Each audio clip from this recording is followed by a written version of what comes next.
ವಾಹಿನಿಗೆ ಸ್ವಾಗತ. ನಾನು ಲಾವಣ್ಯ. ಮೊದಲಿಗೆ ಈಗ ಹೆಡ್ಲೈನ್ಸ್.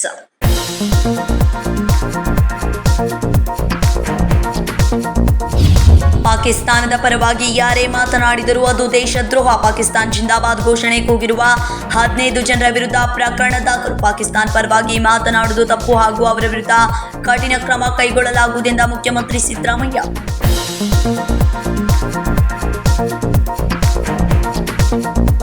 ಸಿಎಂಗೆ ಕಪ್ಪು ಬಾವುಟ ತೋರಿಸಿ ಬಿಜೆಪಿ ಕಾರ್ಯಕರ್ತರು ಅಸಭ್ಯ ವರ್ತನೆ. ಪಹಲ್ಗಾಮ್ ದಾಳಿಯ ಭದ್ರತಾ ವೈಫಲ್ಯವನ್ನ ಮರೆಮಾಚಿ ರಾಜಕೀಯ ಮಾಡಬೇಡಿ ಎಂದ ಸಚಿವರ ವಾಗ್ದಾಳಿ. ಸಿಎಂ ಸಿದ್ದರಾಮಯ್ಯ ಹೊಡೆಯಲು ಹೋಗಿಲ್ಲ, ಅದು ಆಕಸ್ಮಿಕ ಎಂದು ಸ್ಪಷ್ಟನೆ ನೀಡಿದ ಸಚಿವ ಸತೀಶ್ ಜಾರಕಿಹೊಳಿ.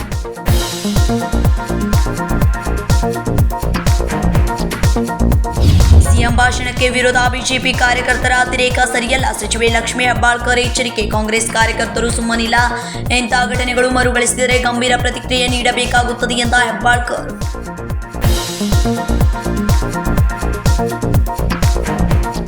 ಪಾಕಿಸ್ತಾನದ ಪರವಾಗಿ ಯಾರೇ ಮಾತನಾಡಿದ್ರು ಅದು ದೇಶದ್ರೋಹ ಅಂತ ಮುಖ್ಯಮಂತ್ರಿ ಸಿದ್ದರಾಮಯ್ಯ ತಿಳಿಸಿದ್ರು.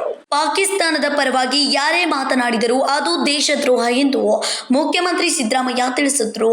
ಎಂದು ಮಾಧ್ಯಮದವರೊಂದಿಗೆ ಮಾತನಾಡಿದ ಅವರು, ಪಾಕಿಸ್ತಾನ್ ಜಿಂದಾಬಾದ್ ಎಂದು ಘೋಷಣೆ ಕೂಗಿರುವ ಪ್ರಕರಣದಲ್ಲಿ 15 ಜನರ ಮೇಲೆ ಪ್ರಕರಣ ದಾಖಲಾಗಿದ್ದು ತನಿಖೆ ನಡೆಯುತ್ತಿದೆ. ವರದಿ ಬಂದ ನಂತರ ಕ್ರಮ ಕೈಗೊಳ್ಳಲಾಗುವುದು. ಯಾರೇ ಪಾಕಿಸ್ತಾನದ ಪರವಾಗಿ ಮಾತನಾಡಿದರೆ ಅದು ತಪ್ಪು ಎಂದರು.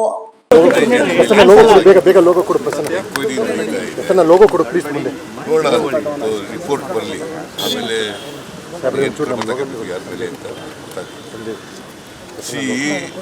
ಯಾರೇ ಪಾಕಿಸ್ತಾನ ಪರ ಮಾತಾಡಿದ್ರೆ ಅದು ತಪ್ಪು, ಅದು ದೇಶದ್ರೋಹ. ಗೊತ್ತಾಯ್ತಲ್ಲ. Raj Hiremath, KMM Kannada news, Belagavi. ಕಾಂಗ್ರೆಸ್ ಸಮಾವೇಶದಲ್ಲಿ ಬಂದು ಸಿಎಂಗೆ ಕಪ್ಪು ಬಾವುಟ ತೋರಿಸಿದ ಬಿಜೆಪಿ ಕಾರ್ಯಕರ್ತರ ವರ್ತನೆ ಬದಲಾಯಿಸಿಕೊಳ್ಬೇಕು ಅಂತ ಜಿಲ್ಲಾ ಉಸ್ತುವಾರಿ ಸಚಿವ ಸತೀಶ್ ಜಾರಕಿಹೊಳಿ ಹೇಳಿದ್ರು. ಕಾಂಗ್ರೆಸ್ ಸಮಾವೇಶದಲ್ಲಿ ಬಂದು ಸಿಎಂಗೆ ಕಪ್ಪು ಬಾವುಟ ತೋರಿಸಿದ ಬಿಜೆಪಿ ಕಾರ್ಯಕರ್ತರ ವರ್ತನೆ ಬದಲಾಯಿಸಿಕೊಳ್ಬೇಕು ಅಂತ ಜಿಲ್ಲಾ ಉಸ್ತುವಾರಿ ಸಚಿವ ಸತೀಶ್ ಜಾರಕಿಹೊಳಿ ಮಂಗಳವಾರ ಬೆಳಗಾವಿಯಲ್ಲಿ ಸುದ್ದಿಗಾರರೊಂದಿಗೆ ಮಾತನಾಡಿದ್ರು. ಬಿಜೆಪಿಗರು ಪ್ರತಿಭಟನೆ ನಡೆಸೋಕೆ ಸಾಕಷ್ಟು ವೇದಿಕೆ ಇದೆ. ಕಾಂಗ್ರೆಸ್ ಸಮಾವೇಶದಲ್ಲಿ ಬಂದು ಸಿಎಂಗೆ ಕಪ್ಪು ಬಾವುಟ ಪ್ರದರ್ಶನ ಮಾಡಿದ್ದು ಸರಿಯಲ್ಲ ಎಂದ್ರು. ಅಂತಾರಾಜ್ಯ ವರದಿ ಜಾರಿ ಆಗ್ಬೇಕಂತೇಳಿ ಸಾಕಷ್ಟು ಸಮಾಜದ ಮುಖಂಡರು ಸಮಾಜದ ವತಿಯಿಂದ ಒತ್ತಾಯ ಮಾಡ್ತಾ ಇದ್ದಾರೆ. ಸರ್ಕಾರ ಎಲ್ಲ ಒತ್ತಾಯ ಇದೆ ಇಲ್ಲಂತಿಲ್ಲ. ನಾವು ಕೂಡ ಈಗಾಗಲೇ ಅದ್ರ ಬಗ್ಗೆ ಸಾಕಷ್ಟು ಹೇಳಿಕೆಯನ್ನು ಕೊಟ್ಟಿದ್ದೇವೆ.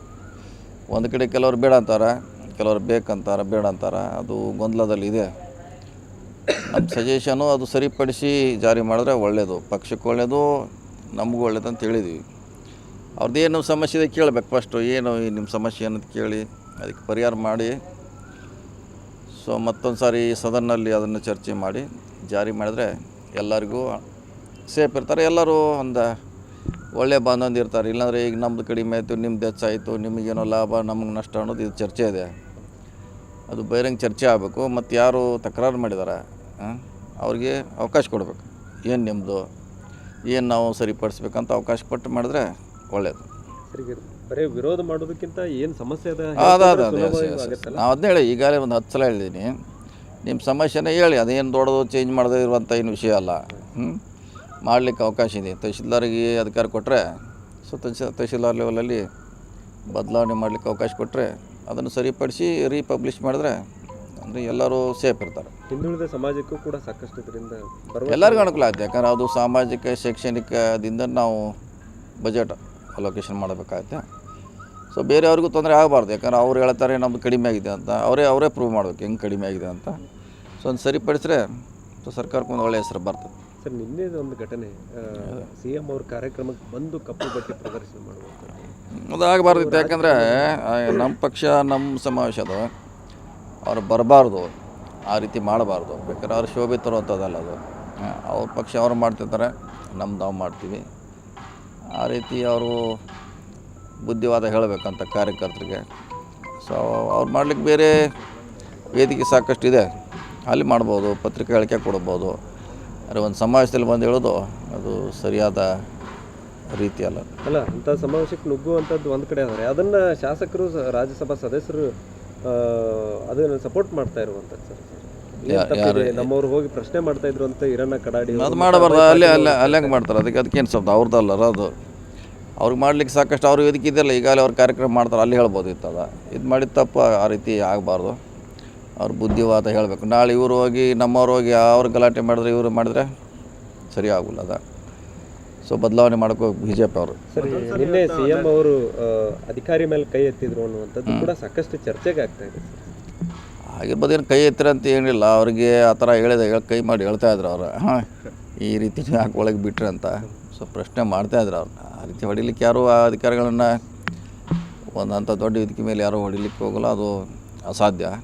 ಆದರೆ ಅಲ್ಲಿ ಅವರು ಹೇಳುವಂಥದ್ದು ನೀವು ಯಾಕೆ ಪೊಲೀಸರು ಇಷ್ಟೆಲ್ಲ ಇದ್ದು ಅವ್ರ ಹೆಂಗೆ ಪ್ರಶ್ನೆ ಮಾಡ್ತಾಯಿದ್ರು ಕೂಡ. ಅವರು ಕೂಡ ಅಷ್ಟೇ, ಅವರೇನು BJP ಬಾಟ ಹಿಡ್ಕೊಂಡು ಬಂದಿರೋಕ್ಕಿಲ್ಲ. ಪೊಲೀಸ್ ಕೂಡ ಅದು ಸಹಜವಾಗಿ, ಮತ್ತು ಅವ್ರ ಕೈಯಲ್ಲಿ ಬಾವುಟ ಇರೋದು ಫ್ಲೆಕ್ಸ್ ಇರೋದು ನಮ್ಮ ಪಾರ್ಟಿದು ಅದು. ಹಿಂಗಾಗಿ ಅವ್ರು ಸಿಟಿ ಅವರು. ಸೊ ಹಿಂಗಾಗಿ ಯಾರು ಐಡೆಂಟಿಫೈ ಮಾಡಲಿಕ್ಕೆ ಆಗಿಲ್ಲ. ಸೊ ಹೀಗಾಗಿ ಅದೊಂದು ಘಟನೆ ಆಗಿದೆ ಅಷ್ಟೇ.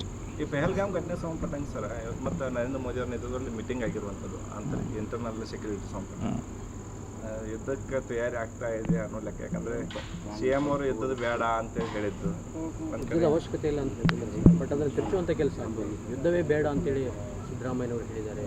ಹೌದೇನು ಸಿದ್ದರಾಮಯ್ಯ ಕಮಾಂಡ್ರು ಏನು ಲೆಫ್ಟಿನೆಂಟ್ ಕಮಾಂಡ್ರು ಏನದಾರ ಅವರು? ಇವ್ರು BJP ಹೇಳ್ತಾರೆ, ಇವ್ರಿಗೆ ಯಾರು ಮಾಡೋಕ್ಕೆ ಬೇಡ ಅಂತ ಹೇಳ್ಯಾರ. ಮಾಡಂತ ಹೇಳಲ್ಲ. ಏನು CM ಆದೇಶ ಕೊಟ್ಟ ಮ್ಯಾಗ ಯುದ್ಧ ಸ್ಟಾರ್ಟ್ ಆಗ್ತದೆ. ಅವ್ರು ಏನು ಕನ್ಸರ್ನ್ ಅದಾರ?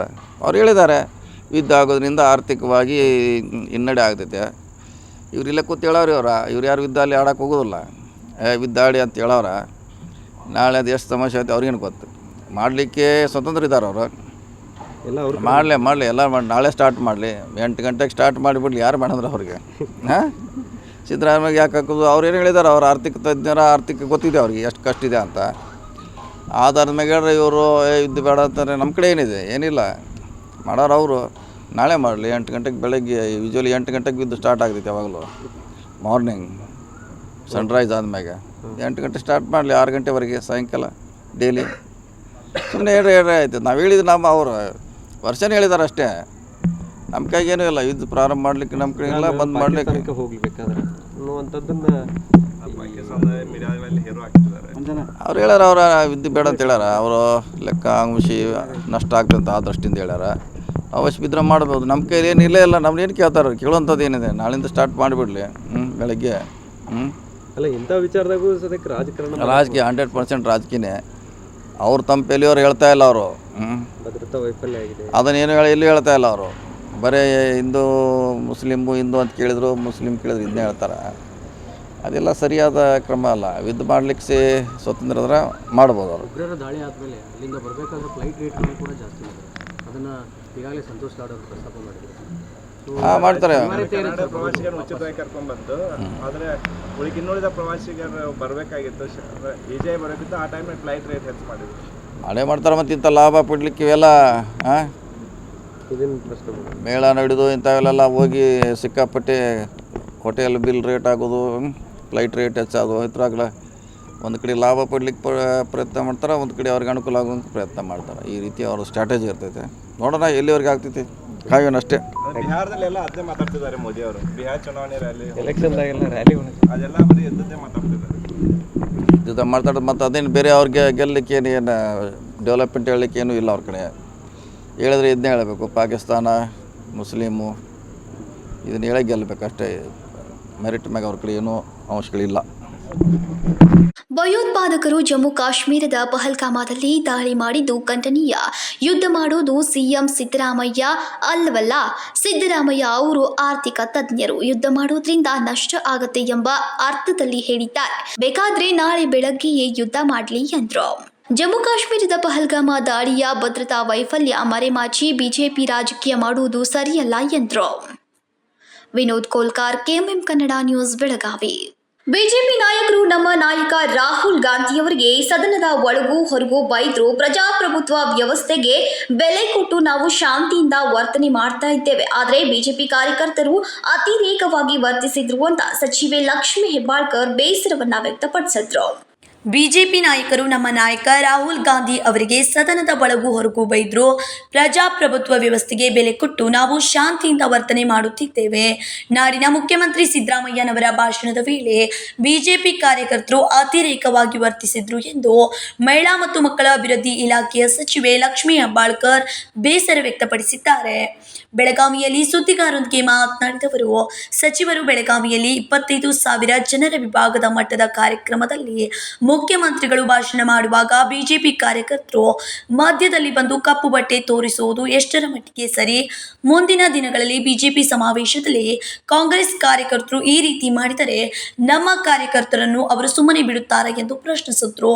ಲಕ್ಷ್ಮಿ ಹಣ ಈಗಾಗಲೇ ಎರಡು ತಿಂಗಳ 3 ತಿಂಗಳದ್ದು ಮಾರ್ಚ್ವರೆಗೆ ಹಣ ಈಗಾಗಲೇ ನಮ್ಮ ಇಲಾಖೆಗೆ ಫೈನಾನ್ಸ್ ಡಿಪಾರ್ಟ್ಮೆಂಟ್ನಿಂದ ಜನವರಿ, ಫೆಬ್ರವರಿ, ಮಾರ್ಚ್ ಹಣ ಈಗಾಗಲೇ ನಮ್ಮ ಖಾತೆಗೆ ಬಂದಾಗಿದೆ. ಇನ್ನೇನು ನಾವು ಅವ್ರಿಗೆ ಹಾಕಬೇಕಷ್ಟೇ. ನಿನ್ನೆ ಮುಖ್ಯಮಂತ್ರಿಗಳು ಕೂಡ ಫೈನಾನ್ಸ್ ಡಿಪಾರ್ಟ್ಮೆಂಟ್ಗೆ ಕ್ಲಿಯರೆನ್ಸ್ ಕೊಟ್ಟಿದ್ದಾರೆ.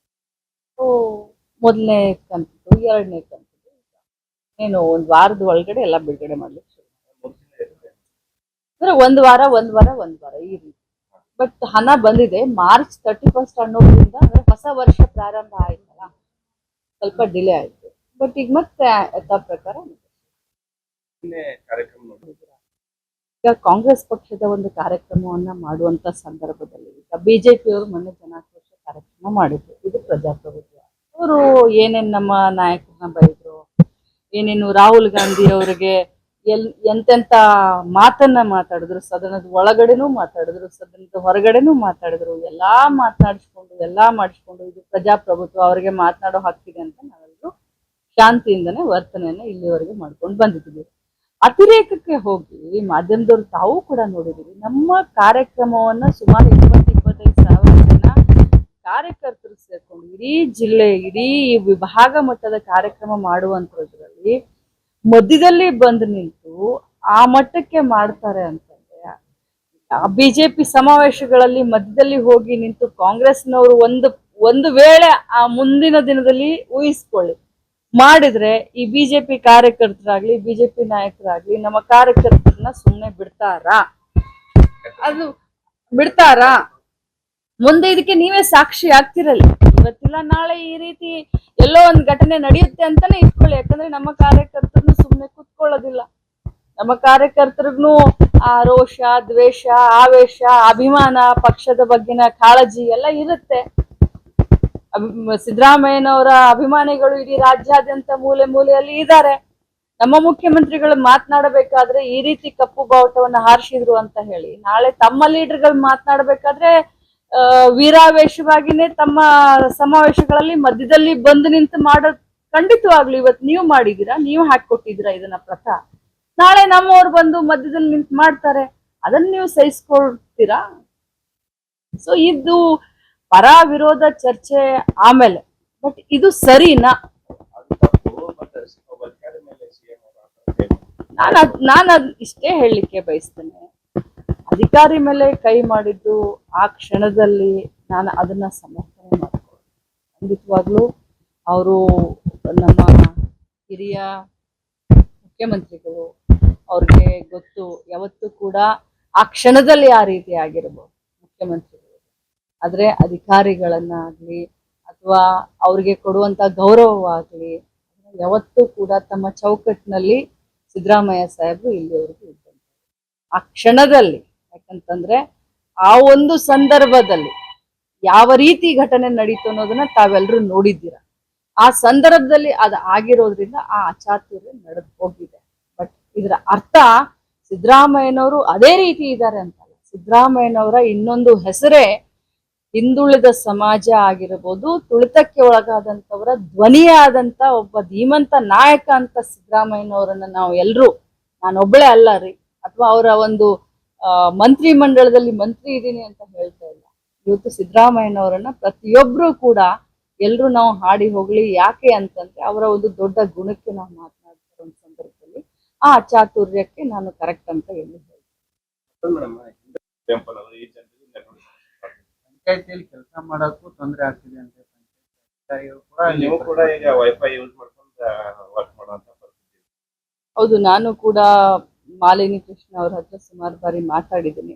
ಆದಷ್ಟು ಬೇಗ ಸರಿ ಮಾಡ್ತೀನಿ ಅಂತ. ನೋಡಿ ಮೇಡಮ್, ನಿಮ್ದು ಈಗ ನೆಟ್ವರ್ಕ್ ಇಲ್ಲ ಮೇಡಮ್, ನೀವು ವೈಫೈ ಯೂಸ್ ಮಾಡ್ತಾ ಇದ್ದೀವಿ. ಎಲ್ಲರಿಗೂ, ನನ್ಗೆ ನಿಮಗೆ ಎಲ್ಲರಿಗೂ ಹಿಡ್ಕೊಂಡು ತೊಂದರೆ ಆಗಿದೆ. ಆದಷ್ಟು ಬೇಗ ಸರಿ ಮಾಡ್ತೀನಿ ಅಂತ ಹೇಳಿ. ಸಮಸ್ಯೆ ಆಗ್ತದೆ, ಸಮಸ್ಯೆ ತಂದಿದ್ದೀರಿ. ನಮ್ ಗಮನಕ್ಕೂ ಬಂದಿದೆ, ನಾನು ಅವ್ರ ಗಮನಕ್ಕೂ ನಾನು ತೆಗೆದುಕೊಂಡು ಬಂದಿದ್ದೀನಿ. ಆದಷ್ಟು ಬೇಗ ಸರಿ ಮಾಡ್ತೀನಿ ಅಂತ. ಮುಂದಿನ ದಿನಗಳಲ್ಲಿ ಇಂಥ ಘಟನೆಗಳು ಆದರೂ ಇದಕ್ಕೆ ನೀವೇ ಸಾಕ್ಷಿ ಆಗುತ್ತೀರಿ. ಇಂಥ ಘಟನೆಗಳು ಮರುಕಳಿಸಿದರೆ ನಮ್ಮ ಕಾರ್ಯಕರ್ತರು ಸುಮ್ಮನೆ ಕೂರುವುದಿಲ್ಲ. ನಮ್ಮ ಕಾರ್ಯಕರ್ತರಿಗೂ ರೋಷಾವೇಶ, ಪಕ್ಷದ ಬಗ್ಗೆ ಅಭಿಮಾನ, ಕಾಳಜಿ ಇದೆ ಎಂದು ಸಚಿವರು ಎಚ್ಚರಿಕೆಯನ್ನ ನೀಡಿದ್ರು. ರಾಜ್ಯಾದ್ಯಂತ ಮುಖ್ಯಮಂತ್ರಿ ಸಿದ್ದರಾಮಯ್ಯನವರ ಅಭಿಮಾನಿಗಳು ಇದ್ದಾರೆ. ನಮ್ಮ ಮುಖ್ಯಮಂತ್ರಿಗಳು ಮಾತನಾಡುವಾಗ ಕಪ್ಪು ಬಟ್ಟೆ ಹಾರಿಸಿದ್ದಾರೆ. ಇದು ಬಿಜೆಪಿ ಕಾರ್ಯಕರ್ತರಿಗೆ ಶೋಭೆ ತರುವುದಿಲ್ಲ ಎಂದರು. ಭಾಷಣದ ವೇಳೆ ಮುಖ್ಯಮಂತ್ರಿ ಸಿದ್ದರಾಮಯ್ಯ ಅವರು ಪೊಲೀಸ್ ಅಧಿಕಾರಿಯ ಮೇಲೆ ಕೈ ಮಾಡಲು ಮುಂದಾದ ಬಗ್ಗೆ ಕೇಳಿದ ಪ್ರಶ್ನೆಗೆ ಪ್ರತಿಕ್ರಿಯಿಸಿದ ಸಚಿವರು, ಪೊಲೀಸ್ ಅಧಿಕಾರಿಯ ಮೇಲೆ ಕೈ ಮಾಡಲು ಮುಂದಾಗಿದ್ದು ಆ ಕ್ಷಣದಲ್ಲಿ ಆ ರೀತಿ ಆಗಿರಬಹುದು. ಆ ಸಂದರ್ಭದಲ್ಲಿ ಆದ ಆಕಸ್ಮಿಕ ಘಟನೆ ಇದಾಗಿದೆ ಎಂದು ಸಚಿವೆ ಲಕ್ಷ್ಮೀ ಹೆಬ್ಬಾಳ್ಕರ್ ಹೇಳಿದರು. ಸಿದ್ದರಾಮಯ್ಯನವರು ಹಿರಿಯರು. ಅವರು ಅಧಿಕಾರಿಗಳಿಗೆ ಗೌರವ ನೀಡುವ ವಿಷಯದಲ್ಲಿ ತಮ್ಮ ಚೌಕಟ್ಟನ್ನು ಎಂದಿಗೂ ಮೀರಿದವರಲ್ಲ. ಆ ಸಂದರ್ಭದಲ್ಲಿ ಅಂಥ ಘಟನೆ ನಡೆಯಬಾರದಿತ್ತು. ಸಿದ್ದರಾಮಯ್ಯನವರಿಗೆ ಇನ್ನೊಂದೇ ಹೆಸರೇ ಹಿಂದುಳಿದ ವರ್ಗ, ತುಳಿತಕ್ಕೊಳಗಾದವರ ಧ್ವನಿ ಎನ್ನುತ್ತೇವೆ. ಸಿದ್ದರಾಮಯ್ಯನವರ ದೊಡ್ಡ ಗುಣವನ್ನು ಎಲ್ಲರೂ ಹಾಡಿ ಹೊಗಳುತ್ತಾರೆ. ಆದರೆ ಆ ಒಂದು ಘಟನೆ ನಡೆಯಬಾರದಿತ್ತು ಎಂದರು. ಮೇ ತಿಂಗಳಲ್ಲಿ 3 ತಿಂಗಳ ಗೃಹಲಕ್ಷ್ಮಿ ಹಣ ಬಾಕಿ ಉಳಿದಿರುವ 3 ತಿಂಗಳ ಗೃಹಲಕ್ಷ್ಮಿ ಹಣವನ್ನು ಮೇ ತಿಂಗಳಲ್ಲಿ ಬಿಡುಗಡೆ ಮಾಡಲಾಗುವುದೆಂದು ಮಹಿಳಾ ಮತ್ತು ಮಕ್ಕಳ ಅಭಿವೃದ್ಧಿ ಇಲಾಖೆ ಸಚಿವೆಯಾದ ಲಕ್ಷ್ಮೀ ಹೆಬ್ಬಾಳ್ಕರ್ ಮಾಹಿತಿಯನ್ನ ನೀಡಿದ್ರು. 3 ತಿಂಗಳ ಹಣ ಬಿಡುಗಡೆಗೆ ಹಣಕಾಸು ಇಲಾಖೆಯಿಂದ ಅನುಮೋದನೆ ಸಿಕ್ಕಿದ್ದು, ಒಂದು ವಾರ 1 ತಿಂಗಳ ಹಣ, ಮತ್ತೊಂದು ವಾರ ಮತ್ತೊಂದು ತಿಂಗಳ ಹಣವನ್ನು ಗೃಹಲಕ್ಷ್ಮಿಯರ ಬ್ಯಾಂಕ್ ಖಾತೆಗೆ ಬಿಡುಗಡೆ ಮಾಡಲಾಗುವುದೆಂದು ಸಚಿವರು ಹೇಳಿದ್ರು. Vinod Kolkar, KMM Kannada news, Belagavi. ಇದೀಗ ಸಣ್ಣದೊಂದು ವಿರಾಮ. दुल्हन का सिंगार, खूबसूरती की बहार, परंपरा और नयापन का अनोखा मिलाप, bridal collection.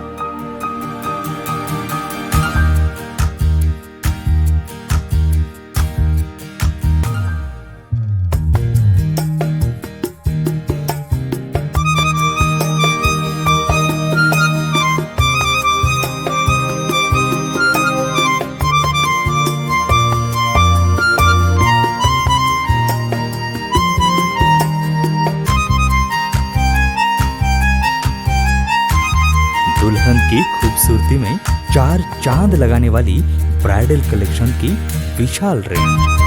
अमरकॉन collection, Adarsha dress circle, Khade Bazaar, Belgaum. Aradhana sari dress materials, Maruti Galli, Belgaum. अब शादी हो या कोई भी त्योहार की बात, परंपराओं को मिलेगा नएपन का साथ। दिल खुश करने वाली कपड़ों की दुनिया।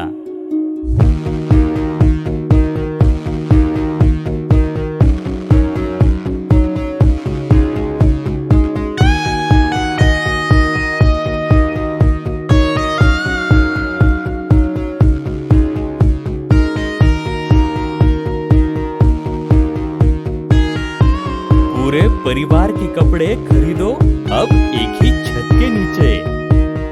आराधना sari and dress materials and readymades, Maruti Galli, Belgaum. Sari हर महिलाओं को लुभाने वाली बात। साड़ी तहजीब दिखाती,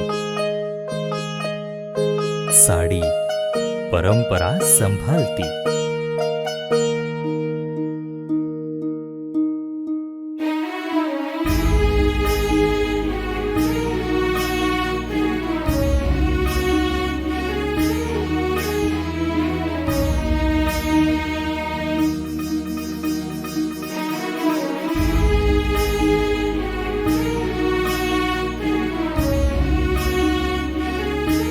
महिलाओं को खूबसूरती और निखारने वाली एक से बढ़कर एक साड़ियों का खजाना।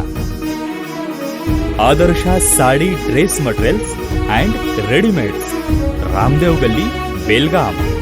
आराधना साड़ी ड्रेस मटेरियल्स, मारुति गली, बेलगाम। ವಿರಾಮದ ನಂತರ ನ್ಯೂಸ್ಗೆ ಸ್ವಾಗತ. ರಾಜ್ಯದಲ್ಲಿ ಬಹುಸಂಖ್ಯಾತರೆಂದು ಹೇಳಿಕೊಳ್ತಾ ಇರುವ ಲಿಂಗಾಯತ ಒಕ್ಕಲಿಗರ ಗೊಡ್ಡು ಬೆದರಿಕೆಗಳಿಗೆ ಸರ್ಕಾರ ಹೆದರುವ ಅವಶ್ಯಕತೆ ಇಲ್ಲ ಅಂತ ಡಾಕ್ಟರ್ ರಾಜೇಂದ್ರ ಸನ್ನಗಿ ಆಗ್ರಹಿಸಿದರು.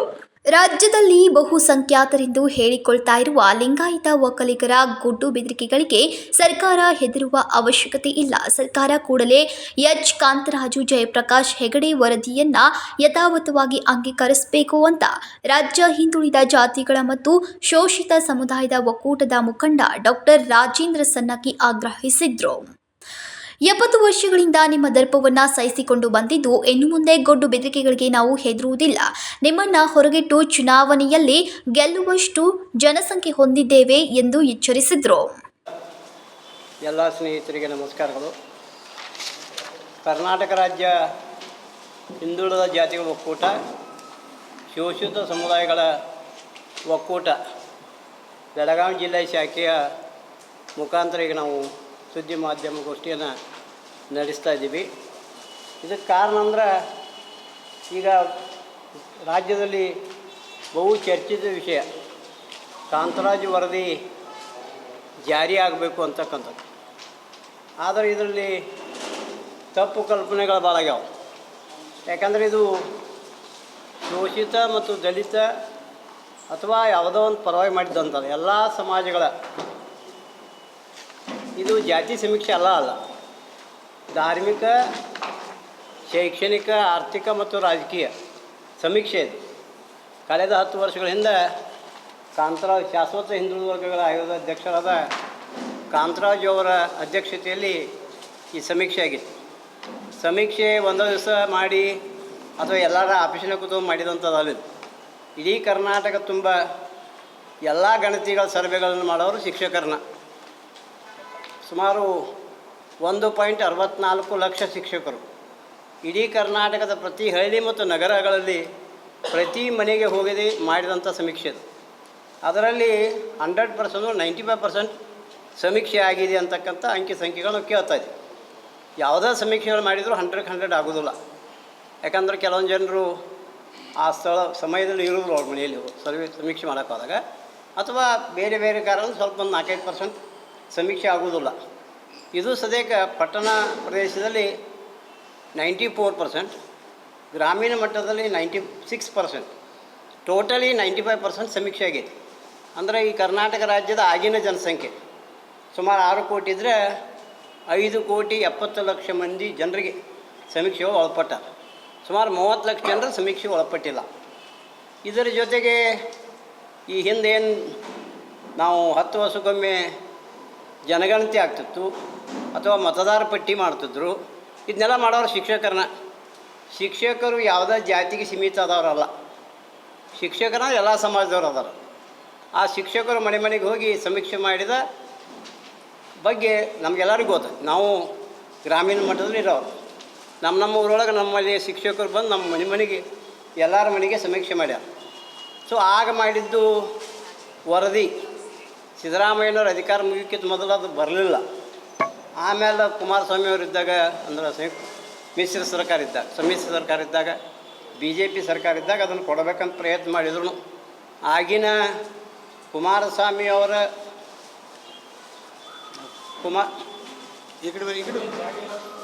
ಗಾಮಡ್ಯಪ್ಪ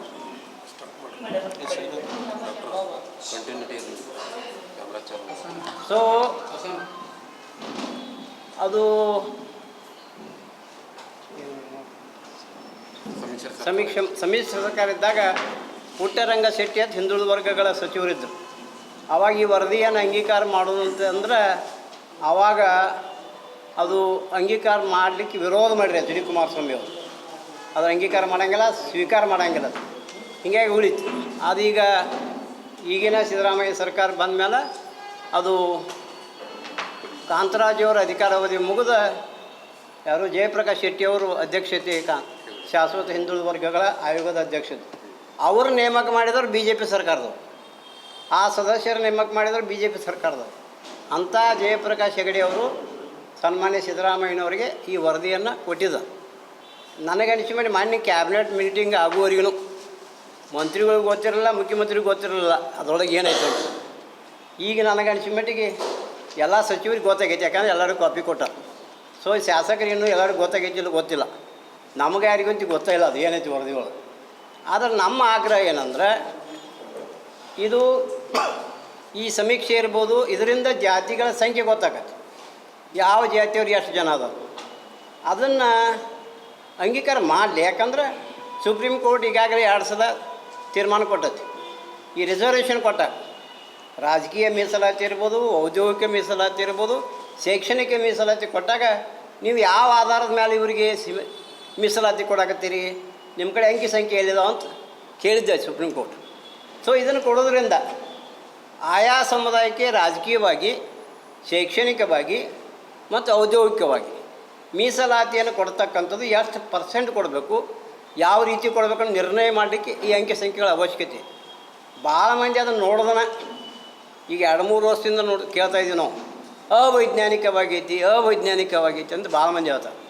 ಅವೈಜ್ಞಾನಿಕ ಆಗೈತೆ ಬಿಟ್ಟದನ್ನು ಗೊತ್ತಾಗೋದು ಯಾವಾಗಿದ್ದು, ಆ ವರದಿ ನೋಡಿದ, ಆ ವರದಿ ನೋಡ್ದನ, ಆ ವರದಿ ಒಳಗೆ ಏನೈತೆ ಅನ್ನೋದು ಗೊತ್ತಿಲ್ಲದ ತಪ್ಪು ಕಲ್ಪನೆಯನ್ನು ಜನರಿಗೆ ಕೊಡ್ತಾಯಿದ್ದ.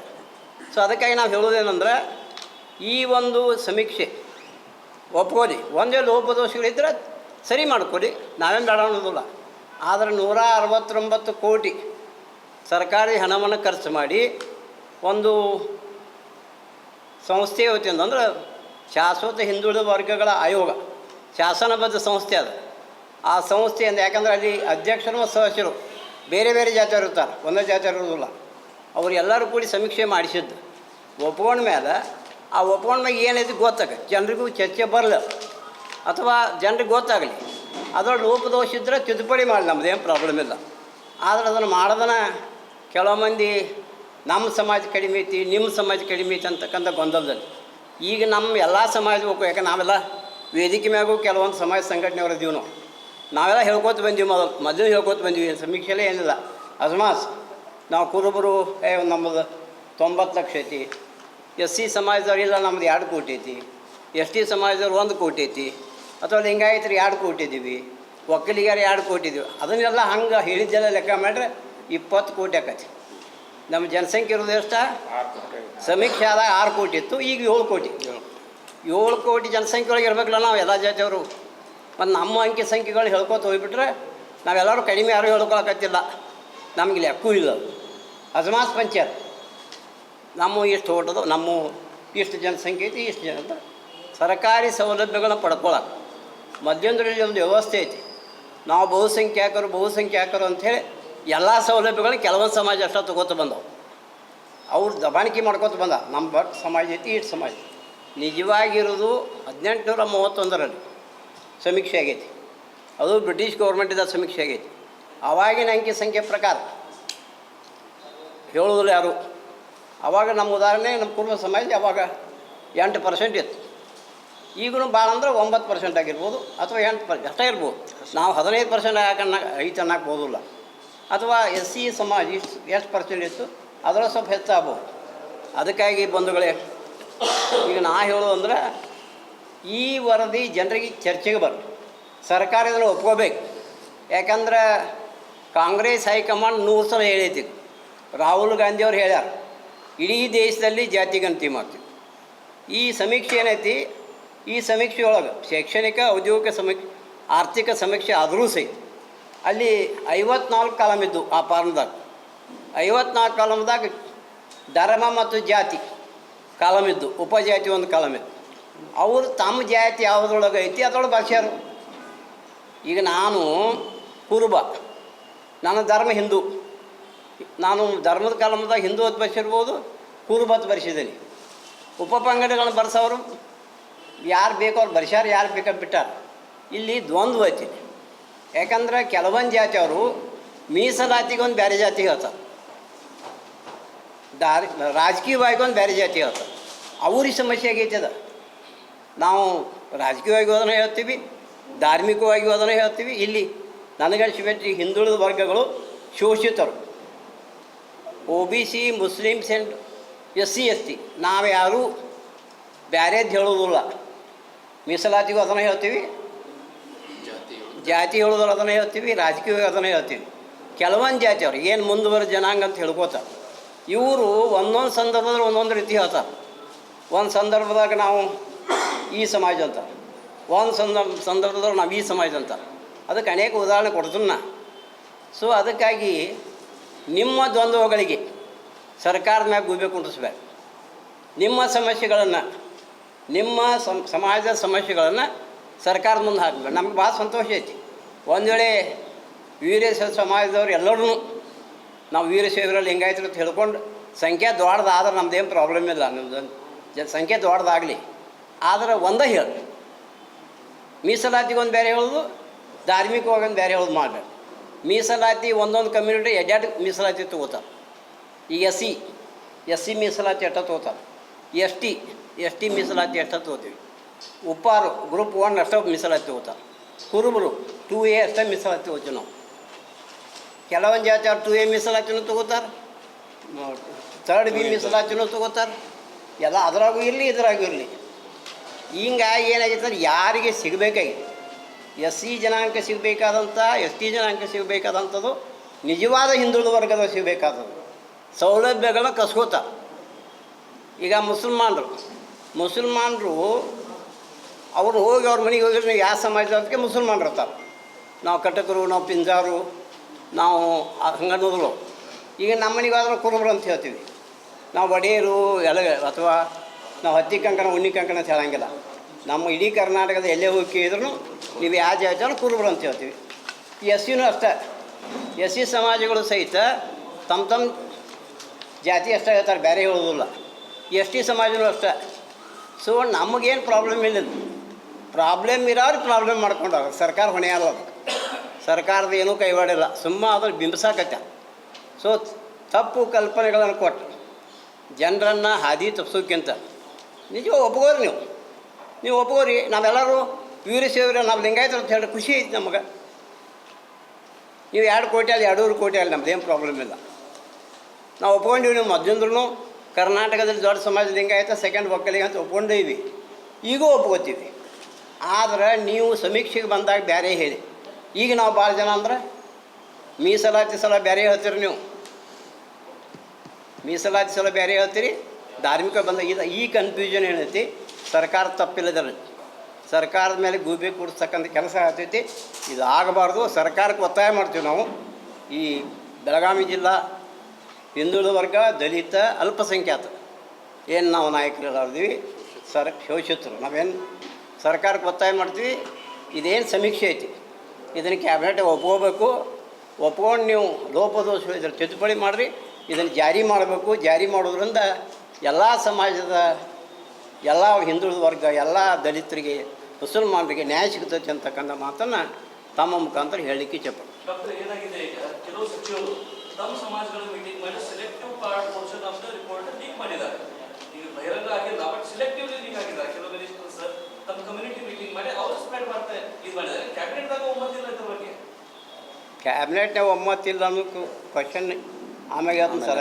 ಇದು 1 ಮಿನಿಟ್. ಇದು ಜಾತಿ ಗಣತಿ ಇನ್ನೂ ಕಾಂತರಾಜು ಅವರು ಕೊಡ್ತಾರಂತ ಗೊತ್ತದ, ಅಥವಾ ಕುಮಾರಸ್ವಾಮಿ ಅವ್ರ ಸರ್ಕಾರ ಇದನ್ನು ಒಪ್ಕೋರಂತೆ ಪುಟ್ಟರಂಗ ಶೆಟ್ಟಿ ಅವ್ರಿಗೆ ಕಳಿ ಒಂದು ಮಿನಿಟ್ ಹೇಳ್ತೀನಿ ಅದನ್ನು ಹೇಳ್ತೀನಿ ಸರ್. ಈಗ 12 ವರ್ಷ ಆಯ್ತು, ಅದು ರಿಪೋರ್ಟ್ ರಿಡಂಡೆಂಟ್ ಇದೆ. ಇನ್ನೊಮ್ಮೆ ಮಾಡಬೇಕು, ಎವ್ರಿ 10 years ಡೆಮೋಗ್ರಫಿ ಚೇಂಜ್ ಆಗುತ್ತೆ. That is different. ಈಗ ನಾನೇನು ಹೇಳೋದು, ನಾ ಅದನ್ನ ಹೇಳ್ತೀನಿ. ಈಗ ಡಿ.ಕೆ. ಶಿವಕುಮಾರ್ ತಮ್ಮ ಸಮಾಜದ ಮೀಟಿಂಗ್ ಮಾಡಿದ್ದಾರೆ, ಹಂಗ ಮಲ್ಲಿಕಾರ್ಜುನ್ ತಮ್ಮ ಸಮಾಜದ ಮೀಟಿಂಗ್ ಮಾಡ್ಕೊಂಡಾರ. ಹಂಗ ಅವರು ತಮ್ಮ ಕನ್ವೀನಿಯನ್ಸ್ ಪ್ರಕಾರ selective portions of the report ಅವರು ತಮ್ಮ ಕನ್ವೀನಿಯನ್ಸ್ ಪ್ರಕಾರ ಹೇಳಿ ಸಮಸ್ಯೆ ಕ್ರಿಯೇಟ್ ಮಾಡಿದ್ದಾರೆ. ಅಂದ್ರೆ ಸರ್ಕಾರದ ಸಮಸ್ಯೆ ಕ್ರಿಯೇಟ್ ಮಾಡಿದ್ದಾರೆ, ಜನರಿಗೆ ಏನು ಗೊತ್ತಿದ್ದಿಲ್ಲ. ಇದು ಸರ್ಕಾರದಲ್ಲಿ ಇರೋರು ಮಾಡ್ಯಾರ ಅನ್ನೋದಕ್ಕಿಂತಲೂ ಕಮ್ಯುನಿಟಿ ಮ್ಯಾಗ ಚಲೋ ಆಗ್ಯವರು. ಮುಂದುವರೆದ ಜನಾಂಗದವರು ಈ ಸಮಸ್ಯೆ ಎಬ್ಸಾತಾರೆ. ಇದಕ್ಕೆ ಹೇಳೋಣ ಇದೆ ಏನಂದ್ರೆ, ಉದಾಹರಣೆ ಲಿಂಗಾಯತರು ಮತ್ತು ಒಕ್ಕಲಿಗರು. ಇಲ್ಲಿ ಮೊದಲಿಂದು ಏನೈತಿ ಕರ್ನಾಟಕದಲ್ಲಿ ಅಂದರೆ ಲಿಂಗಾಯತರು ಫಸ್ಟು, ಸೆಕೆಂಡ್ ಒಕ್ಕಲಿಗರು. ಅದಕ್ಕೇನು ನಮ್ಮದು ಅಬ್ಜೆಕ್ಷನ್ ಇಲ್ಲ. ಈ ಸಮೀಕ್ಷೆ ಪ್ರಕಾರ ಫಸ್ಟ್ ಎಸ್ ಸಿ ಬರ್ತಾರೆ. ಯಾಕೆ ಎಸ್ ಸಿ ಬಂದರು? ಸೆಕೆಂಡ್ ಮುಸ್ಲಿಂ ಬರ್ತಾರೆ. ಯಾಕೆ ಸೆಕೆಂಡ್ ಮುಸ್ಲಿಂ ಬಂದರು? ಇದು ಎಸ್ ಸಿಗಳ ಮನೆಗೆ ಹೋಗಿ ನಿಮ್ಮ ಸಮಾಜ ಆದ್ರೆ ಎಸ್ ಸಿ ಕಮ್ಯುನಿಟಿಗೆ ಸಂಬಂಧಪಟ್ಟ ಕಮ್ಯುನಿಟಿನ ಹೇಳ್ತಾರೆ. ಮುಸಲ್ಮಾನರ ಮನೆಗೆ ಹೋದ್ರೂ ಪಂಗಡ ಹೇಳಂಗಿಲ್ಲ, ಮುಸಲ್ಮಾನರು ಅಂತ ಹೇಳ್ತಾರೆ. ಸೊ ಅದ ಲಿಂಗಾಯತರ ಮನೆಗೆ ಹೋದ್ರೆ ಲಿಂಗಾಯತ್ ಉಪಜಾತಿಗಳು ಈಗ ಏನು ಕರ್ನಾಟಕದ ಉತ್ತರ ಕರ್ನಾಟಕಕ್ಕೆ ದಕ್ಷಿಣ ಕರ್ನಾಟಕ ಡಿಫ್ರೆನ್ಸ್ ಇರುತ್ತೆ ನಿಮ್ಮ ಜಾತಿದು.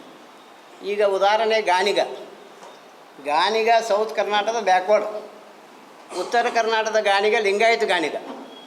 ಪುಟ್ಟಸ್ವಾಮಿ ಅಂತ ಮಂತ್ರಿ ಇದ್ದರು, ತಮ್ಗೆ ಗೊತ್ತದ, ಕೋಆಪರೇಟಿವ್ ಮಿನಿಸ್ಟರ್ ಹಿಂದೆ ಯಡಿಯೂರಪ್ಪ ಗೌರ್ಮೆಂಟ್ದಾಗ. ಅವು ಈಗ ಸ್ವಾಮಿಗಳಾಗ್ಯಾರ, ಅದ ಗಾಣಿಗ ಮಹಾಮಠದ ಸ್ವಾಮಿಗಳಾಗ್ಯಾರ ಪುಟ್ಟಸ್ವಾಮಿ ಅವರು ಗಾಣಿಗ. ಇಲ್ಲಿ ಉದಾಹರಣೆ ನಮ್ಮ ಸೌದಿ ಅವರು ಲಿಂಗಾಯತ ಗಾಣಿಗರಿಗೆ ರಿಸರ್ವೇಷನ್ ಐತಿ, ಅದನ್ನು ಇವ್ರು ಉಪಯೋಗ ಮಾಡ್ಕೊಳತ್ತಾರೆ. ಅವಾಗ ಇವ್ರು ಗಾಣಿಗ ಅಂತ ಹೇಳ್ತಾರೆ. ಇದು ರಿಸರ್ವೇಷನ್ ಬೇಕಂದ್ರೆ ಗಾಣಿಗ ಅಂತ ಹೇಳ್ತಾರೆ. ನೀವು ಯಾವ ಸಮಾಜದಿಂದ ಲಿಂಗಾಯತ ಸಮೀಕ್ಷೆಗೆ ಹೋದಾಗ ಒಂದೆರಡು ಲಿಂಗಾಯತದ ಬರೆಸಿದ್ವಿ, ನಮ್ಗೆ ಮೀಸಲಾತಿ ಸಿಗಲಿಕ್ಕಿಲ್ಲ ಅನ್ನೋ ಉದ್ದೇಶ ಗಾಣಿಗ ಅಂತ ಬರೆಸ್ಯಾರು.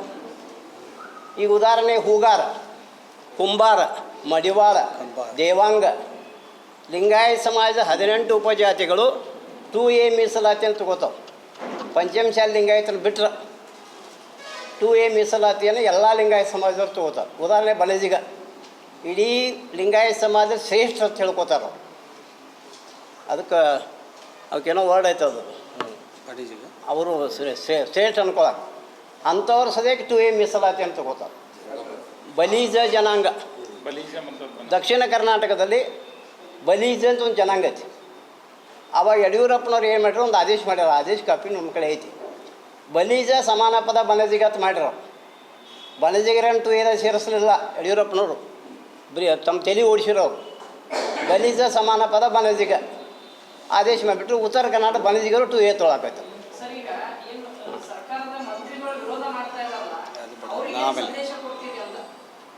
ಇದಕ್ಕೆ ಅದೂ ಯಾವುದು, ಈಗ ಕರ್ನಾಟಕದಲ್ಲಿ ಜನರು ತಿಳ್ಕೊಂಡದ ಬಾತಪ್ಪದು. ಯಾಕಂದ್ರೆ 100% ಅಲ್ಲಲ್ಲ ರಾಜಕಾರಣಿಗಳು, ಸಾರಿ ಅದನ್ನು ಹೇಳ್ತೇನೆ. ರಾಜಕಾರಣಿಗಳು, ಸಾರಿ ನಾ ಜನರಲ್ಲ, ರಾಜಕಾರಣಿಗಳು ಏನು ತಪ್ಪು ತಿಳ್ಕೊಂಡಾರಂದ್ರೆ ಈ ರಾಜ್ಯದಲ್ಲಿ ಒಕ್ಕಲಿಗರು ಮತ್ತು ವೀರಶೈವರು ಬಿಟ್ಟರೆ ಸರ್ಕಾರ ಮಾಡೋಕೆ ಆಗೋದಿಲ್ಲ ಅಂತಕ್ಕಂಥ ಕಲ್ಪನೆ ರಾಜಕಾರಣಿಗಳಿಗೆ ಐತಿ. ಆದರೆ 100% ಒಂದು 100% ಜನ ಅದ 100 ಅದಾರಂದ್ರೆ ನಾವೆಲ್ಲ ಕೂಡಿ 70% ಇದ್ದೀವಿ. ದಲಿತರು, ಹಿಂದುಳಿದ ವರ್ಗದವರು, ಅಲ್ಪಸಂಖ್ಯಾತರು 70% ಇದ್ದೀವಿ. ಐದು ಅಂದರೆ ಹಿಂದುಳಿದ ವರ್ಗಗಳ ಒಕ್ಕೂಟ ಮತ್ತು ಶಿವಶೂದ್ರ ಒಕ್ಕೂಟ, ಆಮ್ಯಾಗ ಮುಸ್ಲಿಂ 5. ನಾವು ಯಾವುದೇ ಕ್ಷೇತ್ರಕ್ಕೆ ಹೋಗ್ರಿ, ಬೆಳಗಾವಿ ಜಿಲ್ಲೆ 18 ಕ್ಷೇತ್ರಕ್ಕೂ ಲೆಕ್ಕ ತೆಗೀರಿ ನೀವು. ಎಲ್ಲ 18 ಕ್ಷೇತ್ರದಾಗ ಹೆಚ್ಚಿರೋರು 70-80% ಇರೋರು ಇದರ ಜನಾಂಗನ. ಆದರೆ ಅಧಿಕಾರ ಮಾಡೋರು ಯಾರು? ಕಳೆದ 70 ವರ್ಷಗಳಿಂದ ಅಧಿಕಾರ ಮಾಡೋರು ಆಲ್ಮೋಸ್ಟ್ ರಿಸರ್ವ್ ಕಾನ್ಸ್ಟಿಟ್ಯೂನ್ಸಿ ಬಿಟ್ಟರೆ ಆಲ್ಮೋಸ್ಟ್ ವೀರಶೈವ ಸಮಾಜದವ್ರು. ಸೊ ಅವ್ರಿಗೆ ಏನಾಗಿಬಿಟ್ಟೈತಿ, ಒಂದು ಮಿನಿಟ್ ಈ ಒಂದು ಮಿನಿಟ್ ಸರ್, ನೀವು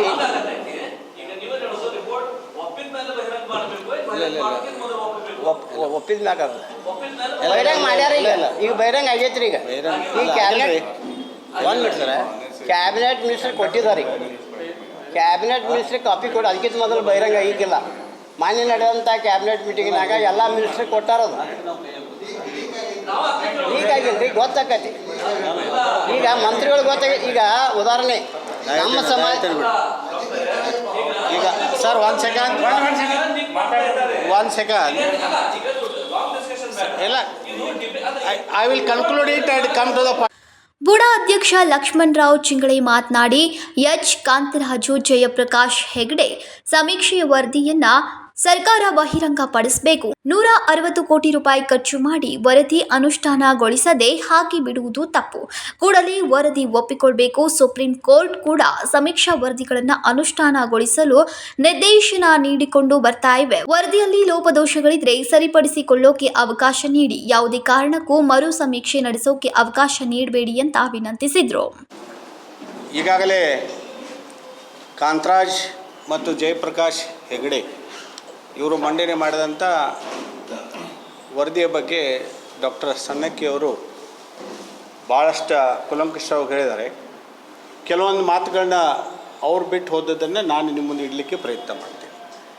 ಈಗಾಗಲೇ ಈ ವರದಿ ಕರ್ನಾಟಕ ರಾಜ್ಯದಲ್ಲಿ ಶಾಶ್ವತ ಹಿಂದುಳಿದ ವರ್ಗಗಳ ಆಯೋಗ ಕರ್ನಾಟಕದಲ್ಲಿ ಭಾಳ ವರ್ಷದಿಂದ ವಿವಿಧ ಕಮಿಷನ್ಗಳ ಮುಖಾಂತರ, ಅದು ನಾಗನಗೌಡ ಕಮಿಷನ್ ಇರ್ಬೋದು, ಹಾವನೂರು ಕಮಿಷನ್ ಇರ್ಬೋದು, ವೆಂಕಟಸ್ವಾಮಿ ಕಮಿಷನ್ ಇರ್ಬೋದು, ಚಿನ್ನಪ್ಪ ರೆಡ್ಡಿ ಕಮಿಷನ್ ಇರ್ಬೋದು, ಆಮೇಲೆ ಅನೇಕ ಕಮಿಷನ್ಗಳು ತನ್ನದೇ ಆದಂಥ ವರದಿಯನ್ನು ಈ ರಾಜ್ಯದಲ್ಲಿ ಇರತಕ್ಕಂಥ ಹಿಂದುಳಿದ ವರ್ಗಗಳ ಬಗ್ಗೆ, ಅತಿ ಸೂಕ್ಷ್ಮ ಹಿಂದುಳಿದವರ ಬಗ್ಗೆ ಸಾಕಷ್ಟು ವರದಿಗಳನ್ನು, ಮಾಹಿತಿಯನ್ನು ನೀಡಿದ್ದಾರೆ. ಈಗ ಈ ಮಾಹಿತಿಗಳ ಸಮೀಕ್ಷೆ ನೇರವಾಗಿ ಇಂಥದ್ದೊಂದು ಆರ್ಥಿಕ, ಸಾಮಾಜಿಕ, ಶೈಕ್ಷಣಿಕ ಸಮೀಕ್ಷೆ ಮಾಡಬೇಕು ಅನ್ನೋ ಉದ್ದೇಶದಿಂದ ಸುಮಾರು ಇದು ಈ ವರದಿ ಅಂದರೆ ಕೇವಲ ಚರ್ಚೆಗಾಗಿ ಮತ್ತು ಇದಕ್ಕಾಗಿ ಸಂಬಂಧಪಟ್ಟಂಥ ವರದಿ ಅಲ್ಲ. ಸುಮಾರು 4,000ಕ್ಕಿಂತ ಹೆಚ್ಚು ಜಾತಿಗಳ ಭವಿಷ್ಯವನ್ನು ನಿರ್ಧರಿಸ್ತಕ್ಕಂಥ ಈ ವರದಿ ಇದೆ. ಕೆಲವೇ ಜಾತಿಗಳ ಭವಿಷ್ಯ ಅಲ್ಲ, ಮಿನಿಮಮ್ 4,000 ಕಾಸ್ಟ್ಸ್, ಅದಕ್ಕಿಂತ ಹೆಚ್ಚು ಇರ್ಬೋದು ಕೂಡ. ಮೈಕ್ರೋಸ್ಕೋಪಿಕ್ ಬ್ಯಾಕ್ವರ್ಡ್ ಮೈನಾರಿಟೀಸ್ ತೊಗೊಂಡಾಗ ಅವು ಹೆಚ್ಚಾಗ್ತವೆ. ಮತ್ತು ಅದಕ್ಕೆ ಇಷ್ಟು ಜಾತಿಗಳ ಭವಿಷ್ಯವನ್ನು ನಿರ್ಧಾರ ಮಾಡ್ತಕ್ಕಂಥ ಈ ವರದಿ ಇದೆ. ಈ ವರದಿಯಲ್ಲಿ ಏನು ಇದೆ ಅನ್ನೋದು ನಮಗೆ ಗೊತ್ತಿಲ್ಲ. ಕಾಂತರಾಜ್ ವರದಿಯವರು ಸಮೀಕ್ಷೆ ಮಾಡುವಾಗ ಸುಮಾರು 1.64 ಲಕ್ಷ ಜನರನ್ನು, ಎಲ್ಲ ಸಮುದಾಯದ ಶಿಕ್ಷಕ ವರ್ಗದವರನ್ನು ತಗೊಂಡು ಡಾಟಾ ಕಲೆಕ್ಷನ್ ಮಾಡಿದರು. ಡಾಟಾ ಕಲೆಕ್ಷನ್ ಮಾಡಿದವರು ಕಾಂತರಾಜ್ ಆಯೋಗ, ಕಾಂತರಾಜ್ ವರದಿ ಮುಖಾಂತರ. ನಂತರ BJP ಗೌರ್ಮೆಂಟ್ ಬಂದ ನಂತರ ಜಯಪ್ರಕಾಶ್ ಹೆಗಡೆಯವ್ರನ್ನ ಅಧ್ಯಕ್ಷ ಮಾಡಿದ ನಂತರ ಇದನ್ನು ಟ್ಯಾಬ್ಯುಲೇಷನ್ ಮಾಡಿ ಜನರ ಮುಂದೆ ಇಡಬೇಕು ಅಥವಾ ಸರ್ಕಾರಕ್ಕೆ ಈ ವರದಿಯನ್ನು ಸಲ್ಲಿಸಬೇಕು ಅನ್ನೋ ಉದ್ದೇಶದಿಂದ ಜಯಪ್ರಕಾಶ್ ಹೆಗಡೆಯವರು ಈ ವರದಿಯನ್ನು ಈಗಾಗಲೇ ಕರ್ನಾಟಕ ಸರ್ಕಾರಕ್ಕೆ ಒಪ್ಪಿಸಿದ್ದಾರೆ. ಕರ್ನಾಟಕ ಸರ್ಕಾರ ಅದನ್ನು ಸ್ವೀಕಾರ ಮಾಡಿದೆ, ಇನ್ನೂ ಒಪ್ಪಿಲ್ಲ. ಕರ್ನಾಟಕ ಸರ್ಕಾರ ವರದಿಯನ್ನು ಸ್ವೀಕಾರ ಮಾಡಿದೆ. ಕ್ಯಾಬಿನೆಟ್ದಲ್ಲಿ ಚರ್ಚೆಗೆ ಅನುವು ಮಾಡಿಕೊಟ್ಟಿದೆ. 2 ಕ್ಯಾಬಿನೆಟ್ಗಳು ಇದಕ್ಕಾಗಿಯೇ ಚರ್ಚೆಗೆ ಆಗಿದ್ದಾವೆ. ರಾಜ್ಯದಲ್ಲಿರ್ತಕ್ಕಂಥ ಎಲ್ಲ ಸಚಿವರ ಕೈಯಲ್ಲಿ ಈ ವರದಿ ಕೈಯಲ್ಲಿದೆ. ವರದಿಯಲ್ಲಿ ಆಗು ಹೋಗುಗಳ ಬಗ್ಗೆ ಚರ್ಚೆ ಇನ್ನೂ 1-2 ಸಚಿವ ಸಂಪುಟಗಳು ಆಗಬಹುದು ಅಂತ ನಮ್ಮ ಇದೆ. ಅದರ ಈ ವರದಿಯನ್ನು ಬಹಿರಂಗಪಡಿಸಬೇಕು. ಈ ವರದಿಯನ್ನು ಶಾಸಕರಿಗಾಗಲಿ, ಎಲ್ಲ ಶಾಸಕರು ಯಾವುದೇ ಪಕ್ಷದಿದ್ದರೂ ಕೂಡ, ಸಮಾಜದ ವಿವಿಧ ಸಮಾಜಗಳ ಮುಖಂಡರು ಇರ್ಬೋದು, ಬಹಿರಂಗವಾಗಿ ಈ ವರದಿಯನ್ನು ಬಿಟ್ಟರೆ ಆ ವರದಿಯಲ್ಲಿ ಏನಿದೆ, ವರದಿ ಬಹಿರಂಗಪಡಿಸುವಾಗ 2 ಅಂಶಗಳು ಭಾಳ ಮುಖ್ಯ. ಒಂದು, ಕಾಂತರಾಜ್ ಅವರು ಸಂಗ್ರಹ ಮಾಡಿದಂಥ ಸ್ಟ್ಯಾಟಿಸ್ಟಿಕಲ್ ಡಾಟಾ ಏನಿದೆ ಆ ಡಾಟಾ ಯಥಾವತ್ತವಾಗಿ ಹೊರಗೆ ಬರಬೇಕು ಒಂದು. ನಂತರ ಅದರಲ್ಲಿ ಟ್ಯಾಬ್ಯುಲೇಷನ್ ಮಾಡುವಲ್ಲಿ ಏನಾರೇ ಲೋಪದೋಷಗಳಿದ್ದರೆ ಅದನ್ನು ಕೂಡ ಬಹಿರಂಗಪಡಿಸಬೇಕು ಅಂದರೆ 2. ಯಾಕೆಂದರೆ ಇಬ್ಬರು ಸಂಯುಕ್ತವಾಗಿ ಡಾಟಾ ಕಲೆಕ್ಷನ್ ಮಾಡಿದವರು ಒಬ್ಬರು ಅಧ್ಯಕ್ಷರು, ನಂತರ ಈ ವರದಿಯನ್ನು ಸಂಪುಟಕ್ಕೆ ಸಲ್ಲಿಸಿದವರು ಒಂದು ಅಧ್ಯಕ್ಷರಿದ್ದಾರೆ. ಆಮೇಲೆ ಇದರಲ್ಲಿ ಯಾವ ಜಾತಿ ಗಣತಿ ಅಂತೂ ಅಂಶನೇ ಇಲ್ಲ. ಇದು ಆರ್ಥಿಕ, ಸಾಮಾಜಿಕ ಮತ್ತು ಶೈಕ್ಷಣಿಕ ಒಂದು ಸಮೀಕ್ಷೆ ವರದಿ. ಇದು ಜಾತಿ ಸಮೀಕ್ಷೆ ಅಲ್ಲ. ಜಾತಿ ಸಮೀಕ್ಷೆಯನ್ನು ಮಾಡ್ತಕ್ಕಂಥ, ಜಾತಿವಾರ ಗಣತಿ ಮಾಡ್ತಕ್ಕಂಥ ಅಧಿಕಾರ ರಾಜ್ಯಗಳಿಗೆ ಇಲ್ಲ ಅಂತ ನನಗನ್ನಿಸ್ತದೆ. ಅದು ಕೇಂದ್ರ ಸರ್ಕಾರಕ್ಕೆ ಮಾತ್ರ ಸೀಮಿತವಾಗಿರುತ್ತೆ. ಕೇಂದ್ರ ಸರ್ಕಾರವರು ಜಾತಿವಾರ ಜನಗಣತಿಯನ್ನು ಮಾಡಬೇಕು ಅವರು. ಅದಕ್ಕೆ ಈ ಸ್ಥಿತಿಗತಿಗಳನ್ನು ಈಗಾಗಲೇ ಸಣ್ಣಕ್ಕಿ ಅವರು ಹೇಳಿದಂತೆ ಸುಪ್ರೀಂ ಕೋರ್ಟು ಕೂಡ ಆಯಾ ರಾಜ್ಯಗಳಿಗೆ ಚಾಟಿ ಬೀಸಿದೆ. ಯಾವ ಸಮುದಾಯಗಳಿಗೆ ನೀವು ರಿಸರ್ವೇಷನ್ ಮತ್ತು ಯಾವ ಸಮುದಾಯಗಳಿಗೆ ನೀವು ಸರ್ಕಾರಿ ಸವಲತ್ತುಗಳನ್ನು ಯಾವ ಪ್ರಮಾಣದಲ್ಲಿ ಕೊಡ್ತೀರಿ ಅಂತ ಕೇಳಿದಾಗ ಸುಪ್ರೀಂ ಕೋರ್ಟ್ ಒಂದು ಕೇಳಿದೆ, ಆಯಾ ರಾಜ್ಯಗಳಲ್ಲಿ ಅವರ ಜನಸಂಖ್ಯೆ ಎಷ್ಟಿದೆ. ಜನಸಂಖ್ಯೆ ಯಾವಾಗ ಗೊತ್ತಾಗೋದು? ಜಾತಿ ಗಣತಿ ಆದ ನಂತರ ಅವ್ರದ್ದು ಜನಸಂಖ್ಯೆ ಗೊತ್ತಾಗೋದು. ಈಗ ಯಾರ ಹತ್ರ ಕೂಡ ಇಡೀ ಸಂಪೂರ್ಣ ಭಾರತದಲ್ಲಿ ಯಾರ ಹತ್ರ ಕೂಡ ಯಾವ ರಾಜ್ಯದಲ್ಲಿ ಯಾವ ಜಾತಿಯವರು ಎಷ್ಟು ಸಂಖ್ಯೆಯಲ್ಲಿದ್ದಾರೆ ಅನ್ನೋದು ಗೊತ್ತಿಲ್ಲ. ನಾವು ನಡ್ಕೊಂಡು ಬಂದಂಥ ದಾರಿಯಲ್ಲಿ ಕೂಡ ಹಂಗೆ ಮಾಡ್ತೀವಿ.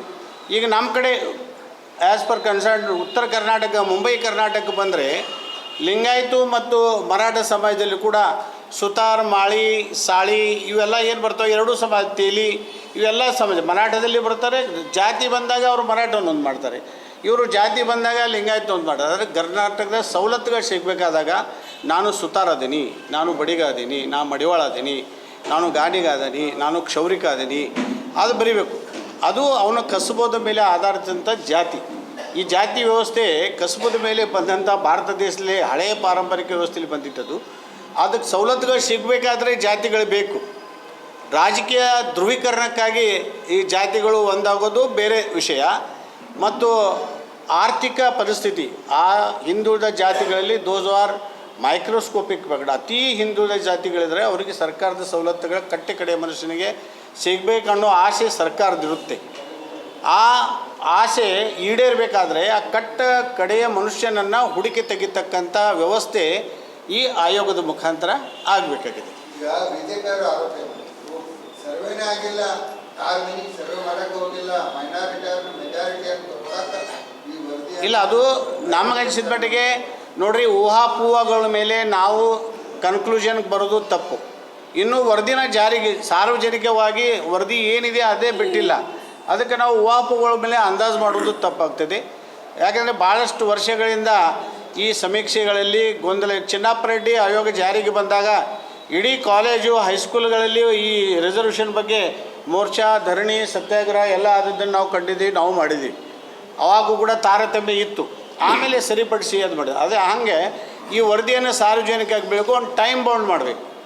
ಸರ್ಕಾರ ಟೈಮ್ ಬೌಂಡ್ ಮಾಡಿ ಏನು ಇದರಲ್ಲಿ ಮತ್ತೆ ಸುಧಾರಣೆ ಆಗಬೇಕು, ಏನು ಇನ್ಕ್ಲೂಡ್ ಆಗಬೇಕು, ಯಾವ ಜಾತಿಗಳ ಕಸಬದ ಆಧಾರದ ಮೇಲೆ ಇದ್ದಾವೆ, ಧರ್ಮದ ಆಧಾರದ ಮೇಲೆ ಇದ್ದಾವೆ, ಯಾರು ಅವ್ರವ್ರ ಧರ್ಮಗಳು ಅವ್ರು ನಿಶ್ಚಯ ವ್ಯಕ್ತಿ ಸ್ವಾತಂತ್ರ್ಯ ಇರೋದರಿಂದ ಪ್ರಜಾಪ್ರಭುತ್ವದಲ್ಲಿ ಡಾಕ್ಟರ್ ಬಾಬಾ ಸಾಹೇಬ್ ಅಂಬೇಡ್ಕರ್ ಅವರು ಬರೆದಂಥ ಸಂವಿಧಾನದ ಅಡಿಯಲ್ಲಿ ನನಗೆ ವ್ಯಕ್ತಿ ಸ್ವಾತಂತ್ರ್ಯ ಇದೆ. ನಾನು ಕುರುಬ ಅಂತ ಬರೆಸ್ಬೇಕು, ಅಥವಾ ನಾನು ಶೆಪರ್ಡ್ ಅಂತ ಬರೀಬೇಕು, ನಾನು ಹಾಲ್ಮತ ಅಂತ ಬರೆಸ್ಬೇಕು, ನಾನು ಏನು ಬರೆಸ್ಬೇಕು ಅನ್ನೋ ವ್ಯಕ್ತಿ ಸ್ವಾತಂತ್ರ್ಯ ನನಗಿದೆ. ಹಾಗಾಗಿ ನಾನು ಬರೆಯುವಾಗ ಸರಿಯಾದ ದಿಕ್ಕಿನಲ್ಲಿ ಅದು ಬರಿಬೇಕು. ರಾಜಕೀಯ ಮುಖಂಡರು ನಾವು ಹೇಳ್ತೀವಿ, ದೊಡ್ಡ ಸಂಖ್ಯೆಯಲ್ಲಿ ಬರಬೇಕಂತ ನೀ ಇದನ್ನು ಬರಿ ಅಂತ ಹೇಳ್ತೀವಿ. ಅದಕ್ಕೆ ಆಗಬಾರ್ದು. ಅವನಿಗೆ ಸವಲತ್ತು ಸಿಗಬೇಕು, ಸರ್ಕಾರದ ಯೋಜನೆಗಳ ಲಾಭ ಅವನಿಗೆ ಸಿಗಬೇಕು. ಅವನ ಆರ್ಥಿಕ ಪರಿಸ್ಥಿತಿಯನ್ನು ಮುಖ್ಯವಾಹಿನಿಗೆ ತರಲಿಕ್ಕೆ ಸರ್ಕಾರಗಳು ಪ್ರಯತ್ನ ಮಾಡ್ತಾ ಇರ್ತವೆ. ಮುಖ್ಯವಾಹಿನಿಗೆ ಬರಬೇಕಾದ್ರೆ ಅವನು ಸರಿಯಾದ ದಿಕ್ಕಿನಲ್ಲಿ ಅವನ ಸ್ಥಿತಿಗತಿಯನ್ನು ವಿವರಿಸಿದಾಗ ಮಾತ್ರ ಬರಲಿಕ್ಕೆ ಸಾಧ್ಯ. ಅದಕ್ಕೆ ಅಲ್ಲ, ಒಂದು ಹೇಳ್ತೀನಿ, ಸರ್ವೆ ಇನ್ನೊಮ್ಮೆ ಆಗಬೇಕನ್ನೋದು ತಪ್ಪು. ಯಾಕೆಂದರೆ ಸರ್ವೆ ಮಾಡಿದರೆ ಈಗಾಗಲೇ ಸುಮಾರು 169 ಕೋಟಿ ರೂಪಾಯಿ ಸರ್ಕಾರ ಖರ್ಚು ಮಾಡಿದೆ. ಇದರಲ್ಲಿ ಏನು ಇನ್ಕ್ಲೂಡ್ ಆಗಬೇಕು ಅನ್ನೋದನ್ನು ಹೇಳೋಕೆ, ದುರಸ್ತಿ ಮಾಡಲಿಕ್ಕೆ ಅವಕಾಶ ಇದೆ. ಒಂದು ಟೈಮ್ ಬಾಂಡ್ ಕೊಟ್ರೆ ಅಂದರೆ ಎಲ್ಲ ಜಾತಿಯವರು ಕೂಡ ಇನ್ಕ್ಲೂಡ್ ಮಾಡ್ಬೋದಲ್ಲ. ಒಂದು ನಿಮಿಷ ಅಲ್ಲ, ಒಂದು ನಾ ಮುಗಿಸ್ತೀನಿ ತಡಿ ರಾಜಶೇಖರ್, ಒಂದು ಮುಗಿಸ್ತೀನಿ. ಅಲ್ಲ, ಸರ್ಕಾರದ ಮೇಲೆ ನಾವು ಒತ್ತಡ ಅಂದರೆ ಯಥಾವತ್ತಾಗಿ ಏನು ವರದಿ ಇದೆ ಇದು ಸಾರ್ವಜನಿಕವಾಗಿ ಮಾಹಿತಿಗಾಗಿ ಬಿಡುಗಡೆ ಮಾಡಿ. ಅದಕ್ಕೆ ಟೈಮ್ ಮಾಡಲ್ಲ, ಅದಕ್ಕೆ ಒತ್ತಾಯ ಮಾಡಾಕ್ತೀವಲ್ಲ, ಅದಕ್ಕೆ ಒತ್ತಾಯ ಮಾಡಾಕ್ತೀವಿ. ಈಗಾಗಲೇ ಸಚಿವ ಸಂಪುಟದಲ್ಲಿ ಬಂದಿದೆ, ಅದನ್ನು ಶಾಸಕರಿಗೆ ಕೊಡಿ, ಅದಕ್ಕೆ ಸಾರ್ವಜನಿಕವಾಗಿ ಕೊಡಿ, ಜನ ಚರ್ಚೆ ಮಾಡಲಿ. ಅದ್ರ ಶೀಘ್ರವಾಗಿ ಈಗ ಓಕೆ, ಥ್ಯಾಂಕ್ ಯು. ನಂತರ ರಾಜಶೇಖರ್ ತಳವಾರ್ ಮಾತನಾಡಿ, ಮುಖ್ಯಮಂತ್ರಿ ಸಿದ್ದರಾಮಯ್ಯ ಅವರು ಎಚ್ ಕಾಂತರಾಜು, ಜಯಪ್ರಕಾಶ್ ಹೆಗ್ಡೆ ಸಮೀಕ್ಷೆಯ ವರದಿ ಅನುಷ್ಠಾನಕ್ಕೆ ವಿಶೇಷ ಅಧಿವೇಶನ ಕರೆಯಬೇಕು. ಬಳಿಕ ಸಾರ್ವಜನಿಕ ಚರ್ಚೆಗೆ ಮುಕ್ತ ಅವಕಾಶ ನೀಡಿದ ಬಳಿಕ ಲೋಪದೋಷಗಳನ್ನು ಸರಿಪಡಿಸಿ ವರದಿಯನ್ನು ಅಂಗೀಕರಿಸಬೇಕು. ಈ ವಿಷಯದಲ್ಲಿ ಸರ್ಕಾರ ವಿಳಂಬ ನೀತಿ ಅನುಸರಿಸ್ತಾ ಇರುವುದು ಸರಿಯಲ್ಲ ಎಂದರು. ನಂತರ ದಲಿತ ಸಂಘಟನೆಗಳ ಒಕ್ಕೂಟದ ಮುಖಂಡ ಮಲ್ಲೇಶ್ ಚೌಗುಲೆ ಮಾತನಾಡಿ, ರಾಜ್ಯ ಹಿಂದುಳಿದ ಜಾತಿಗಳ ಮತ್ತು ಶೋಷಿತ ಸಮುದಾಯದ ಒಕ್ಕೂಟದಲ್ಲಿ ನಾವೆಲ್ಲ ಒಗ್ಗಟ್ಟಿನಿಂದಲೇ ಹೋರಾಟ ನಡೆಸಿಕೊಂಡು ಬರ್ತಿದ್ದೇವೆ. ಎಚ್ ಕಾಂತರಾಜು, ಜಯಪ್ರಕಾಶ್ ಹೆಗ್ಡೆ ಸಮೀಕ್ಷೆ ವರದಿ ಅನುಷ್ಠಾನಕ್ಕಾಗಿ ಸರ್ಕಾರದ ಮೇಲೆ ಒತ್ತಡ ಹಾಕ್ತೇವೆ ಎಂದರು. Vinod Kolkar, KMM Kannada news, Belagavi. ಸಮಾನತೆಯ ಹರಿಕಾರ ಬಸವಣ್ಣ ಮಹಿಳಾ ಸಮಾನತೆಯನ್ನ ಸಾರಿ ಅನುಭವ ಮಂಟಪ ಕಟ್ಟಿ ಎಲ್ರಿಗೂ ನ್ಯಾಯ ಒದಗಿಸಿಕೊಟ್ಟ ಶ್ರೇಯ ಬಸವಣ್ಣನವರಿಗೆ ಸಲ್ಲತಿ ಅಂತ ಮಹಿಳಾ ಮತ್ತು ಮಕ್ಕಳ ಕಲ್ಯಾಣ ಇಲಾಖೆಯ ಸಚಿವೆ ಲಕ್ಷ್ಮೀ ಹೆಬ್ಬಾಳ್ಕರ್ ಹೇಳಿದರು. ಸಮಾನತೆಯ ಹರಿಕಾರ ಬಸವಣ್ಣ ಮಹಿಳಾ ಸಮಾನತೆಯನ್ನು ಸಾರಿ ಅನುಭವ ಮಂಟಪ ಕಟ್ಟಿ ಎಲ್ಲರಿಗೂ ನ್ಯಾಯ ಒದಗಿಸಿಕೊಟ್ಟ ಶ್ರೇಯ ಬಸವಣ್ಣವರಿಗೆ ಸಲ್ಲುತ್ತದೆ ಎಂದು ಮಹಿಳಾ ಮತ್ತು ಮಕ್ಕಳ ಕಲ್ಯಾಣ ಇಲಾಖೆಯ ಸಚಿವೆ ಲಕ್ಷ್ಮೀ ಹೆಬ್ಬಾಳ್ಕರ್ ಹೇಳಿದರು. ಬುಧವಾರ ಜಿಲ್ಲಾಡಳಿತ, ಜಿಲ್ಲಾ ಪಂಚಾಯತ್, ಕನ್ನಡ ಮತ್ತು ಸಂಸ್ಕೃತಿ ಇಲಾಖೆ ಹಾಗೂ ಮಹಾನಗರ ಪಾಲಿಕೆ ವತಿಯಿಂದ ಜಗಜ್ಯೋತಿ ಶ್ರೀ ಬಸವ ಜಯಂತಿಯ ಉತ್ಸವದಲ್ಲಿ ಭಾಗಿಯಾದ ಬಳಿಕ ಸುದ್ದಿಗಾರರಿಗೆ ಮಾತನಾಡಿದ ಅವರು, 1 ಗಂಟೆ 1 ದಿನ ಸಾಲುವುದಿಲ್ಲ. ಅವರ ಒಂದು ಜೀವನ ತಿಳಿದುಕೊಳ್ಳಲು ನಮ್ಮ ಒಂದು ಜೀವನವೇ ಸಾಲುವುದಿಲ್ಲ. ಬಸವಣ್ಣರು ಏನೆಲ್ಲ ಮಾಡಿದ್ದಾರೋ ನಾವು ನಮ್ಮ ಕಾಯಕದಲ್ಲಿ ಕಾಣುತ್ತೇವೆ ಎಂದರು. ನಾಡಿನ ಸಮಸ್ತ ಜನರಿಗೆ, ಬಂಧು ಬಾಂಧವರಿಗೆ ಬಸವ ಜಯಂತಿಯ ಹಾರ್ದಿಕ ಶುಭಾಶಯಗಳು.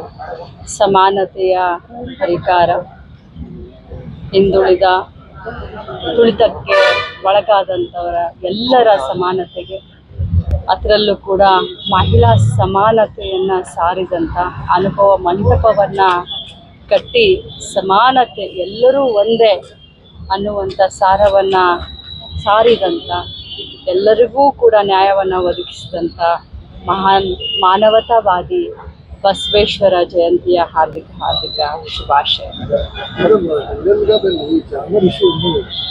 ಜಾಮರ್ ಇಶ್ಯೂ ಇನ್ನೂ ಇದೆ, ನಮಗೆಲ್ಲರಿಗೂ ತೊಂದರೆ ಆಗ್ತಾ ಇದೆ.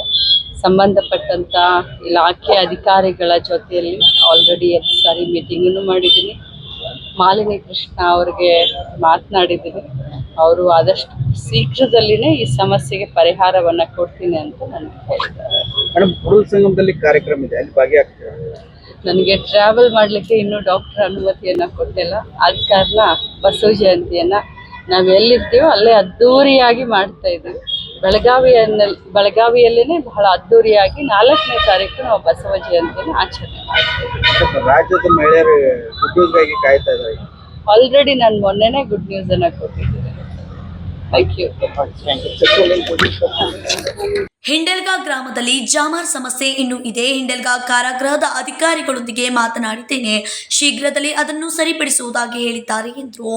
ನಾನು ವಾಹನದಲ್ಲಿ ಸಂಚಾರ, ದೂರದ ಪ್ರಯಾಣ ಮಾಡಬಾರದೆಂದು ಸಲಹೆಯನ್ನ ಕೊಟ್ಟಿದ್ದಾರೆ. ಆದ್ದರಿಂದ ನಾನು ಬಾಗಲಕೋಟೆಗೆ ಹೋಗೋದಿಲ್ಲ, ಇಲ್ಲಿಯೇ ಅದ್ದೂರಿಯಾಗಿ ಆಚರಣೆ ಮಾಡಲಾಗುವುದು ಎಂದರು.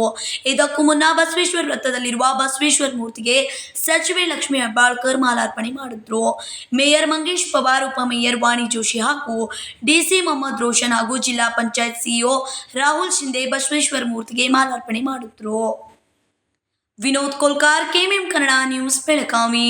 ಇದೀಗ ಮತ್ತೊಂದು ಸಣ್ಣದೊಂದು ವಿರಾಮ.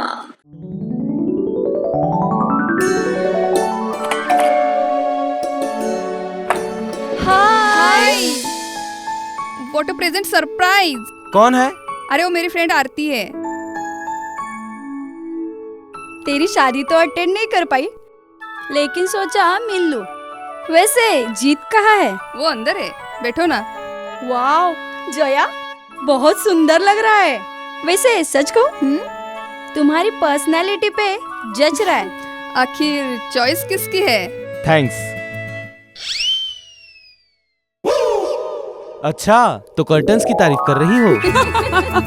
अमरकौन कर्टन एंड फर्निशिंग, यहाँ है नए लुक, कलर और स्ट्रक्चर के बेहतरीन कर्टन फर्निशिंग की वैरायटी जो आपके घर और ऑफिस की शान बढ़ाए। अमरकौन कर्टन एंड फर्निशिंग, खड़े बाजार, बेलगावी।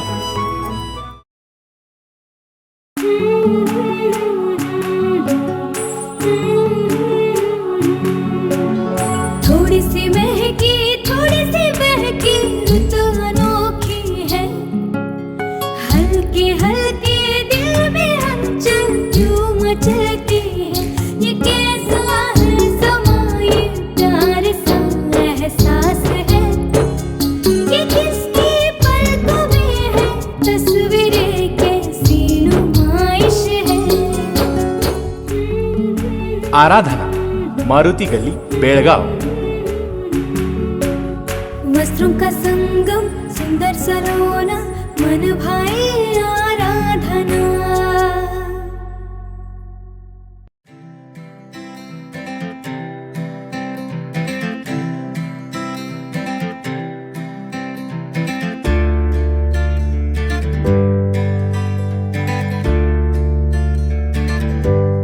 ವಿರಾಮದ ನಂತರ ಮತ್ತೊಮ್ಮೆ ನ್ಯೂಸ್ಗೆ ಸ್ವಾಗತ. ಬಸವಣ್ಣನವರ ವಂಶಜರು ಎನ್ನುವ ಮುನ್ನ ಅವರ ತತ್ವಾದರ್ಶಗಳನ್ನು ಮೈಗೂಡಿಸಿಕೊಂಡು ಅವರ ದಾರಿಯಲ್ಲಿ ನಡೆಯಬೇಕೆಂದು ಮಹಿಳಾ ಮತ್ತು ಮಕ್ಕಳ ಅಭಿವೃದ್ಧಿ ಇಲಾಖೆಯ ಸಚಿವೆ ಲಕ್ಷ್ಮೀ ಹೆಬ್ಬಾಳ್ಕರ್ ಹೇಳಿದರು. ಬಸವಣ್ಣನವರ ವಂಶಜರು ಎನ್ನುವ ಮುನ್ನ ಅವರ ತತ್ವಾದರ್ಶಗಳನ್ನು ಮೈಗೂಡಿಸಿಕೊಂಡು ಅವರ ದಾರಿಯಲ್ಲಿ ನಡೆಯಬೇಕು. ಬಸವಣ್ಣನವರ ವಿಚಾರಗಳು ಕೇವಲ ಆಚರಣೆಯಾಗದೆ ಅನುಕರಣೆಯಾಗಬೇಕೆಂದು ಮಹಿಳಾ ಮತ್ತು ಮಕ್ಕಳ ಅಭಿವೃದ್ಧಿ ಇಲಾಖೆಯ ಸಚಿವೆ ಲಕ್ಷ್ಮೀ ಹೆಬ್ಬಾಳ್ಕರ್ ಹೇಳಿದರು. ಮಹಾನ್ ಮಾನವತಾವಾದಿ ಜಗಜ್ಯೋತಿ ವಿಶ್ವಗುರು ಬಸವಣ್ಣನವರ ಜಯಂತ್ಯೋತ್ಸವವನ್ನು ಬೆಳಗಾವಿ ಜಿಲ್ಲಾಡಳಿತ, ಜಿಲ್ಲಾ ಪಂಚಾಯತ್, ಕನ್ನಡ ಮತ್ತು ಸಂಸ್ಕೃತಿ ಇಲಾಖೆ, ಮಹಾನಗರ ಪಾಲಿಕೆ ಹಾಗೂ ವಿವಿಧ ಬಸವಪರ ಸಂಘಟನೆಯಿಂದ ಅದ್ದೂರಿಯಾಗಿ ಆಚರಿಸಲಾಯಿತು. ಮಾತನಾಡೋದು ಅಂತಂದ್ರೆ 1 ಗಂಟೆ 1 ದಿನ ಸಾಲೋದಿಲ್ಲ.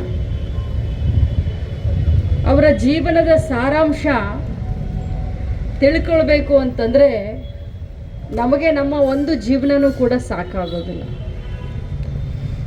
ಜಿಗಜಿಂಪಿ ಸರ್ ಅವರು, ನಾನು ಅವರ ಮಾತುಗಳನ್ನ ಭಾಳಷ್ಟು ಸೂಕ್ಷ್ಮವಾಗಿ ಆಲಿಸ್ತಾ ಇದ್ದೆ. ನಾನು ರತ್ನ ಅಕ್ಕಾಗಿ ಹೇಳ್ತಾ ಇದ್ದೆ, ಅಕ್ಕ ಇವತ್ತು ನನಗೆ ಬಹಳ ಕಾರ್ಯಕ್ರಮ, ಸಜ್ಜಿಕವಾಗಿ ದಿನ ಇರ್ತವೆ ಕಾರ್ಯಕ್ರಮ, ಅದರಲ್ಲಿ ಇವತ್ತು ಅಕ್ಷಯ ತೃತೀಯ ಮುಹೂರ್ತಗಳು ಭಾಳ ಚೆನ್ನಾಗಿರ್ತವೆ. ಇದ್ದು ಬಿದ್ದ ಮನೆ ಓಪನಿಂಗ್ಗಳಾಗಿರಲಿ, ಮದುವೆ ಸಮಾರಂಭಗಳಾಗಿರಲಿ, ಎಲ್ಲ ಕೂಡ ಇವತ್ತನೇ ಇರ್ತವೆ. ಬಿಡುವಿಲ್ಲದ ಈ ಒಂದು ಇದರಲ್ಲಿ ಬಸವಣ್ಣನವ್ರ ಬಗ್ಗೆ ಇನ್ನೊಂದು ಸ್ವಲ್ಪ ನಮ್ಮ ಕಿವಿಗೆ ಕೇಳಲಿ, ನಾನು ಕೂತ್ಕೊಳ್ತೀನಿ ಅಕ್ಕ, ಒಂದು ಅರ್ಧ ಗಂಟೆ ನಾನು ಟೈಮ್ ಕೊಡ್ತೀನಿ ಅಂತ ಹೇಳಿ ಕೂತ್ಕೊಂಡು ಏನೆಲ್ಲ ಮಾಡಿದ್ದಾರೆ, ಯಾರ್ಯಾರಿಗೆ ನಮಗೆ ಏನೇನು ಬೇಕು ಅದರಲ್ಲಿ ನಾವು ಬಸವಣ್ಣನವರನ್ನು ನಾವು ಕಾಣ್ತೀವಿ. ಕರ್ನಾಟಕ ರಾಜ್ಯ ಸರ್ಕಾರ ನಾವು ಅವ್ರನ್ನ ಸಾಂಸ್ಕೃತಿಕ ನಾಯಕ ಅಂತ ಹೇಳಿ ನಾವು ಅವ್ರನ್ನ ಕರೆದ್ವಿ. ಸಾಂಸ್ಕೃತಿಕ ನಾಯಕ ಅಂತಂದ್ರೇನು? ಸಾಮಾಜಿಕ ಪರಿಕಲ್ಪನೆ, ಮೇಲು ಕೀಳು ಅಥವಾ ಸಮಾಜದಲ್ಲಿ ಜಾತಿ ರಹಿತ ಸಮಾಜವನ್ನು, ವರ್ಣರಹಿತ ಸಮಾಜವನ್ನು ಬಯಸಿದಂಥವರು, ಮೇಲು ಕೀಳು ಇದನ್ನೆಲ್ಲ ಕಿತ್ತೊಗೆದು ಒಂದು ಅತ್ಯುತ್ತಮವಾದಂಥ ಸಾಮಾಜಿಕ ಬದ್ಧತೆ, ಸಾಮಾಜಿಕ ಕಾಳಜಿ, ಕಳಕಳಿ, ನ್ಯಾಯಯುತವಾದಂಥ ಒಂದು ಸುಮಧುರವಾದಂಥ ಸಾಮಾಜಿಕ ಪರಿಕಲ್ಪನೆಯ ಕನಸನ್ನು ಹೊತ್ತುಕೊಂಡು ಯಾವತ್ತಿನ ಕಾಲದಲ್ಲಿ 12ನೇ ಶತಮಾನದಲ್ಲಿ ಇವತ್ತು ನಮಗೆಲ್ಲ ಇದೆ, ಎಲ್ಲ ಸೌಲಭ್ಯಗಳಿದಾವೆ. ನಾವು ಹೇಳ್ಕೊಳ್ಳೋಕ್ಕೆ ಭಾಳ ಹೆಮ್ಮೆಯಿಂದ ಹೇಳ್ತೀವಿ, ನಾವು ಬಸವಣ್ಣನ ಕುಲದವರು, ಭಾಳ ಹೆಮ್ಮೆಯಿಂದ ಹೇಳ್ಕೊಳ್ತೀವಿ, ಅಕ್ಕ ಮಹಾದೇವಿಯ ವಂಶಸ್ಥರು, ರಾಣಿ ಚೆನ್ನಮ್ಮನ ಕುಲದವರು. ಆದರೆ ನಾವು ನಮ್ಮ ಲಕ್ಷ್ಮೀ ಹೆಬ್ಬಾಳ್ಕರ್ನ ಹಿಡ್ಕೊಂಡು, ಮುರುಗೇಂದ್ರನ ಹಿಡ್ಕೊಂಡು ನಾವು ಇನ್ನಿಕ್ಕಿ ನೋಡಬೇಕು, ಏನು ಬಸವಣ್ಣನವರು ಹಾಕಿಕೊಟ್ಟಂಥ ಮಾರ್ಗದರ್ಶನದಲ್ಲಿ ನಾವು ಹೋಗ್ತಾ ಇದ್ದೀವ. ಇವ ನಾರವ ಅನ್ನಬೇಡಿ, ಇವ ನಮ್ಮವ ಅನ್ನಿ ಅಂತ ಹೇಳಿದವರು, ನೀ ಯಾವ ಜಾತ್ಯವ, ನೀ ಯಾವ ಜಾತ್ಯವ, ಇದರಲ್ಲೇ ನಮ್ಮ ಜೀವನ ಹೋಗ್ತಾ ಇದೆಯಾ ಹೊರತಾಗಿ ಈ ಆಚರಣೆಗಳು, ಬಸವಣ್ಣನವರ ತತ್ವಗಳು, ಬಸವಣ್ಣನವರ ಸಿದ್ಧಾಂತಗಳು, ಬಸವಣ್ಣನವರ ವಿಚಾರಗಳು ಇದು ಬರೀ ಆಚರಣೆ ಆಗಿ ಉಳಿಬಾರದು, ಅನುಕರಣೆ ಆಗಬೇಕು. ನಮ್ಮ ಜೀವನದಲ್ಲಿ ನಾವು ಅಳವಡಿಸಿಕೊಂಡಾಗ ಮಾತ್ರ ಸಮಾಜದಲ್ಲಿ ನಾವು ಬೇರೆಯವರಿಗೆ ದಾರಿಯನ್ನು ತೋರಿಸ್ಲಿಕ್ಕೆ ಸಾಧ್ಯ ಆಗುತ್ತೆ. ಆವಾಗ ಜನರು ನಮ್ಮನ್ನು ಫಾಲೋ ಮಾಡ್ತಾರೆ. ಇನ್ನು ಹಿರಿಯ ಸಾಹಿತಿಗಳು ಮತ್ತು ಪ್ರಾಧ್ಯಾಪಕರಾದ ಬಸವರಾಜ ಜಗಜಂಪಿಯವರು ಬಸವಣ್ಣನವರ ಮೂರ್ತಿಯನ್ನ ಇಂಗ್ಲೆಂಡಿನಲ್ಲಿ ಸ್ಥಾಪಿಸಲಾಗಿದೆ. ಇದರರ್ಥ ಬಸವಣ್ಣನವರು ಕೇವಲ ಕನ್ನಡಿಗರು ಮತ್ತು ಲಿಂಗಾಯತರಿಗೆ, ಭಾರತೀಯರಿಗೆ ಸೀಮಿತವಾಗಿಲ್ಲ. ತಮ್ಮ ವಿಚಾರ ಮತ್ತು ತತ್ವಗಳಿಂದ ಜಗಜ್ಯೋತಿ ಆದವರು 12ನೇ ಶತಮಾನದಲ್ಲಿ ಬಸವಣ್ಣನವರ ವಿಚಾರಗಳನ್ನು ಅರಿತು ಕಾಶ್ಮೀರದಿಂದ ಮಹಾದೇವ ಭೂಪಾಲರು, ಅಫ್ಘಾನಿಸ್ತಾನದಿಂದ ಸೂಫಿ ಸಂತರಾದ ಮರುಳ ಶಂಕರ ದೇವರು ಭಾರತಕ್ಕೆ ಬಂದರು. ಬಸವಣ್ಣನವರು ಶರಣ, ಮಂತ್ರಿ, ಸಮಾಜ ಸುಧಾರಕ, ಅನುಭವ ಮಂಟಪದ ಅಧ್ಯಕ್ಷ ಎಂದೆಲ್ಲ ಹೇಳಿದ್ರು. ಅವರ ಮಹಾಮಾನವತೆಯನ್ನ ಅರಿಯಬೇಕಾಗಿದ್ದ, ಅವರ ವ್ಯಕ್ತಿತ್ವ ಸ್ವರೂಪಿ ಎಂದರು. ನಾ ಹೇಳಲಿಕ್ಕಾಗೋದಿಲ್ಲ. ಇಂಗ್ಲೆಂಡಿನ ಥೇಮ್ಸ್ ನದಿಯ ದಂಡೆಯ ಮೇಲೆ ಬಸವಣ್ಣನವರ ಪ್ರತಿಮೆ ಉದ್ಘಾಟನೆಯಾಗಿದ್ದನ್ನು ನಾವು ಕಂಡಿದ್ದೇವೆ. ಇದಕ್ಕೆ ಕಾರಣ ಅಂತಂದರೆ, ಬಸವಣ್ಣ ಕೇವಲ ಕನ್ನಡಿಗರಿಗೆ, ಲಿಂಗಾಯತರಿಗೆ, ಕರ್ನಾಟಕಕ್ಕೆ, ಭಾರತಕ್ಕೆ ಸೀಮಿತರಾಗಿ ಉಳಿದಿಲ್ಲ. ಅದು ವಿಶ್ವಜ್ಯೋತಿ, ಜಗಜ್ಯೋತಿ, ವಿಶ್ವಗುರು. ಇದು 12ನೇ ಶತಮಾನದ ಸಂದರ್ಭದಲ್ಲಿಯೇ ಬಸವಣ್ಣನವರ ಹೆಸರನ್ನು ಕೇಳಿ, ಪ್ರಸಿದ್ಧಿಯನ್ನು ಕೇಳಿ ಪ್ರಭಾವಿತರಾಗಿ ಕಾಶ್ಮೀರದಿಂದ ಮಹಾದೇವ ಭೂಪಾಲ್ ಬಂದರು. ಜೊತೆಗೆ ಮಹಾದೇವಿ ಅವರನ್ನು ಕರ್ಕೊಂಡು ಬಂದರು. ಇಲ್ಲಿ ಮೋಳಿಗೆಯ ಕಾಯಕವನ್ನು ಮಾಡ್ತಾ ಇದ್ದರು. ಅವರು ಯಾರಿಗೂ ಗೊತ್ತಿಲ್ಲದಂತೆ ಬದುಕಿದ್ದರು. ಅದೇ ರೀತಿ ಅಫ್ಘಾನಿಸ್ತಾನದಿಂದ ಮರುಳು ಶಂಕರ ದೇವರು ಬಂದರು, ಒಬ್ಬ ಸೂಫಿ ಸಂತ್. ಅವ್ರ ಬಗ್ಗೆನೇ ನಮ್ಮಲ್ಲಿ ದಯಾನಂದ ನೂಲಿ ಅವರೊಂದು ಮಹಾಕಾವ್ಯವನ್ನು ಬರೆದಿದ್ದಾರೆ, ಮಹಾಕಾದಂಬರಿಯನ್ನು ಬರೆದಿದ್ದಾರೆ. ಬಸವಣ್ಣನವರ ಬಗ್ಗೆ ಎಷ್ಟು ಸಾಹಿತ್ಯ ಬಂದಿದೆ ಅಂತಂದರೆ ಕಥೆ, ಕಾವ್ಯ, ನಾಟಕ, ಮಹಾಕಾವ್ಯ, ಚರಿತ್ರೆ ಎಲ್ಲ ಬಂದಿದ್ದಾವೆ. ಏನು ಬರೆದ್ರೂ ಕಡಿಮೆನ ಬಸವಣ್ಣನ ವ್ಯಕ್ತಿತ್ವ ನಮ್ಮ ಅಂಕೆಗೆ ಸಿಗುವುದಿಲ್ಲ, ತೆಕ್ಕೆಗೆ ಸಿಗುವುದಿಲ್ಲ. ನಾವು ಏನೇ ಹೇಳಿದರೂ ಬಸವಣ್ಣನನ್ನು ಸಂಪೂರ್ಣವಾಗಿ ಚಿತ್ರಿಸಲಿಕ್ಕೆ ಆಗೋದಿಲ್ಲ. ನೀವು ಚಿಕ್ಕಂದಲ್ಲಿ ಒಂದು ಕತೆ ಕೇಳಿದ್ದೀರಿ, ಆನೆಯನ್ನು ಮುಟ್ಟಿದ ಅಂಧ ಬಾಲಕರು. ಒಬ್ಬ ಬಾಲಕ ಆನೆಯ ಕಾಲನ್ನು ಮುಟ್ಟಿದ, ಅದು ಕಂಬಿದ್ದಂಗೆ ಐತಿ ಅಂತ ಹೇಳಿದ. ಇನ್ನೊಬ್ಬವ ಅದರ ಸೊಂಡಿ ಮುಟ್ಟಿದ, ಹೆಬ್ಬಾವು ಇದ್ದಂಗೆ ಐತಿ ಅಂತ ಹೇಳಿದ. ಇನ್ನೊಬ್ಬವ ಅದರ ಮೈಯನ್ನು ಮುಟ್ಟಿದ, ಬೆನ್ನನ್ನು ಮುಟ್ಟಿದ, ಅದು ಗ್ವಾಡಿದ್ದಂಗೆ ಐತಿ ಅಂತ ಅವಂದ. ಇನ್ನೊಬ್ಬ ಅದರ ಕಿವಿ ಮುಟ್ಟಿದ, ಮರ ಇದ್ದಂಗೆ ಐತಿ ಅಂತ ಅವಂದ. ಇವರೆಲ್ಲರೂ ಖರೇನ ಹೇಳಿದ್ದು ನಿಜ. ಆದರೆ ಯಾರೊಬ್ಬರೂ ಆನೆಯ ಸಂಪೂರ್ಣ ಚಿತ್ರವನ್ನು ಕೊಡಲಿಕ್ಕಾಗಲಿಲ್ಲ. ಹಾಗೆ ಬಸವಣ್ಣನ ಸಮಗ್ರ ವ್ಯಕ್ತಿತ್ವವನ್ನು ಇಲ್ಲಿವರೆಗೆ ಯಾರೂ ತಿಳ್ಕೊಳ್ಳಿಕ್ಕೆ, ಅದರ ಚಿತ್ರಣವನ್ನು ಕೊಡಲಿಕ್ಕೆ ಸಾಧ್ಯವಾಗಿಲ್ಲ. ಯಾಕಂದರೆ ಬಸವಣ್ಣ ಒಬ್ಬ ವ್ಯಕ್ತಿ ಆದರೂ ಅವನ ಮುಖಗಳು ಬಹುಮುಖವಾದಂಥ. ಕೆಲವರಿಗೆ ವಚನಕಾರ, ಕೆಲವರಿಗೆ ಒಬ್ಬ ಶರಣ, ಒಬ್ಬರ ದೃಷ್ಟಿಯಲ್ಲಿ ಮಂತ್ರಿ, ಇನ್ನೊಬ್ಬರ ದೃಷ್ಟಿಯಲ್ಲಿ ಸಮಾಜ ಸುಧಾರಕ, ಮತ್ತೊಬ್ಬರು ಅನುಭವ ಮಂಟಪದ ಅಧ್ಯಕ್ಷ ಅಂತ ಹೇಳ್ತಾರೆ. ಏನೆಲ್ಲ ಹೇಳಿದರು. ಅದರ ಬಸವಣ್ಣನನ್ನು ನಾವು ತಿಳ್ಕೊಳ್ಳಿಕ್ಕೆ ಆಯ್ತೇನು, ಸಮಗ್ರವಾಗಿ ತಿಳ್ಕೊಳ್ಳಿಕ್ಕೆ ಆಯ್ತೇನು? ಆದರೆ ಏನಿದ್ರೂ ಸಹಿತ ಅವನೊಬ್ಬ ಮಹಾಮಾನವತಾವಾದಿ. ಇನ್ನು ಈ ಸಂದರ್ಭದಲ್ಲಿ ಅನೇಕರು ಉಪಸ್ಥಿತರಿದ್ದರು. Vinod Kolkar, KMM Kannada news, Belagavi. ಹುಕ್ಕೇರಿ ತಾಲೂಕಿನ ಉಳ್ಳಾಗಡ್ಡಿ ಖಾನಾಪುರ ಗ್ರಾಮದ ಐತಿಹಾಸಿಕ ಪುಣ್ಯಕ್ಷೇತ್ರವಾದ ಶ್ರೀ ಮಾಟ ಬಸವಣ್ಣ ಭವ್ಯ ಜಾತ್ರಾ ಮಹೋತ್ಸವದ ಕಾರ್ಯಕ್ರಮ ಏಪ್ರಿಲ್ 28ರಿಂದ ಪ್ರಾರಂಭವಾಗಿದ್ದು ಮೇ 7ರವರೆಗೆ ಅತಿ ವಿಜೃಂಭಣೆಯಿಂದ ಜರುಗಲಿದೆ. ಹುಕ್ಕೇರಿ ತಾಲೂಕಿನ ಉಳ್ಳಾಗಡ್ಡಿ ಖಾನಾಪುರ ಗ್ರಾಮದ ಐತಿಹಾಸಿಕ ಪುಣ್ಯಕ್ಷೇತ್ರವಾದ ಶ್ರೀಮಾಟ ಬಸವಣ್ಣರ ಭವ್ಯ ಜಾತ್ರಾ ಮಹೋತ್ಸವದ ಕಾರ್ಯಕ್ರಮವು ಏಪ್ರಿಲ್ ದಿನಾಂಕ 28ರಿಂದ ಪ್ರಾರಂಭವಾಗಿದ್ದು ಮೇ ದಿನಾಂಕ 7ರವರೆಗೆ ಅತಿ ವಿಜೃಂಭಣೆಯಿಂದ ಜರುಗಲಿದೆ. 7 ದಿನದ ಕಾರ್ಯಕ್ರಮದಲ್ಲಿ ಧ್ವಜಾರೋಹಣ, ಜ್ಯೋತಿ ಆಗಮನ, ಕಳಸ ಮೆರವಣಿಗೆ ಹಾಗೂ ಅಯ್ಯಾಚಾರ್ಯ ಲಿಂಗ ದೀಕ್ಷೆ, ರುದ್ರಾಕ್ಷಿ ಧಾರಣೆ ಮತ್ತು ಶ್ರೀಮಾಟ ಬಸವಣ್ಣರ ಪ್ರಾಣ ಪ್ರತಿಷ್ಠಾಪನೆ, ಕಳಶಾರೋಹಣ, ಸಾಮೂಹಿಕ ಗೋಳೋತ್ಸವ ಮತ್ತು ಪೂಜ್ಯರ ತುಲಾಭಾರ ಹಾಗೂ ಹಲವು ಪೂಜ್ಯರು ಸಾನ್ನಿಧ್ಯದಲ್ಲಿ ಕಾರ್ಯಕ್ರಮಗಳು ನಡೆಯಲಿವೆ. ನೂಲ್ ಗ್ರಾಮದ ಸುರಗೇಶ್ವರ ಸಂಸ್ಥಾನ ಮಠದ ಶ್ರೀ ಗುರು ಸಿದ್ದೇಶ್ವರ ಮಹಾಸ್ವಾಮೀಜಿಗಳು, ಉಳ್ಳಾಗಡ್ಡಿ ಖಾನಾಪುರದ ಬೃಹನ್ ಮಠದ ಶ್ರೀ ಸಿದ್ದೇಶ್ವರ ಶಿವಾಚಾರ್ಯ ಮಹಾಸ್ವಾಮೀಜಿಗಳು ಹಾಗೂ ಹತ್ತರಿಗೆ ಕಾರಿಮಠದ ಗುರು ಸಿದ್ದೇಶ್ವರ ಮಹಾಸ್ವಾಮೀಜಿಗಳು ಸೇರಿದಂತೆ ನಾಡಿನ ಅನೇಕ ಪೂಜ್ಯರು ಕಾರ್ಯಕ್ರಮದಲ್ಲಿ ಸಾನ್ನಿಧ್ಯ ವಹಿಸಲಿದ್ದಾರೆ. ಮುಖ್ಯ ಅತಿಥಿಗಳಾಗಿ ಜಿಲ್ಲಾ ಉಸ್ತುವಾರಿ ಹಾಗೂ ಸಚಿವರಾದ ಸತೀಶ್ ಜಾರಕಿಹೊಳಿ ಹಾಗೂ ಮಾಜಿ ಸಂಸದರಾದ ರಮೇಶ್ ಕತ್ತಿ, ಸಂಸದೆ ಪ್ರಿಯಾಂಕಾ ಜಾರಕಿಹೊಳಿ ಸೇರಿದಂತೆ ಅನೇಕ ಗಣ್ಯರು ಕಾರ್ಯಕ್ರಮದಲ್ಲಿ ಭಾಗವಹಿಸಲಿದ್ದಾರೆ. ಉಳ್ಳಾಗಡ್ಡಿ ಖಾನಾಪುರದೊಳಗೆ ಒಂದು ಐತಿಹಾಸಿಕ ಕಾರ್ಯಕ್ರಮ, ಮಾಟ ಬಸವೇಶ್ವರ ದೇವಸ್ಥಾನ. ಈ ದೇವಸ್ಥಾನವನ್ನು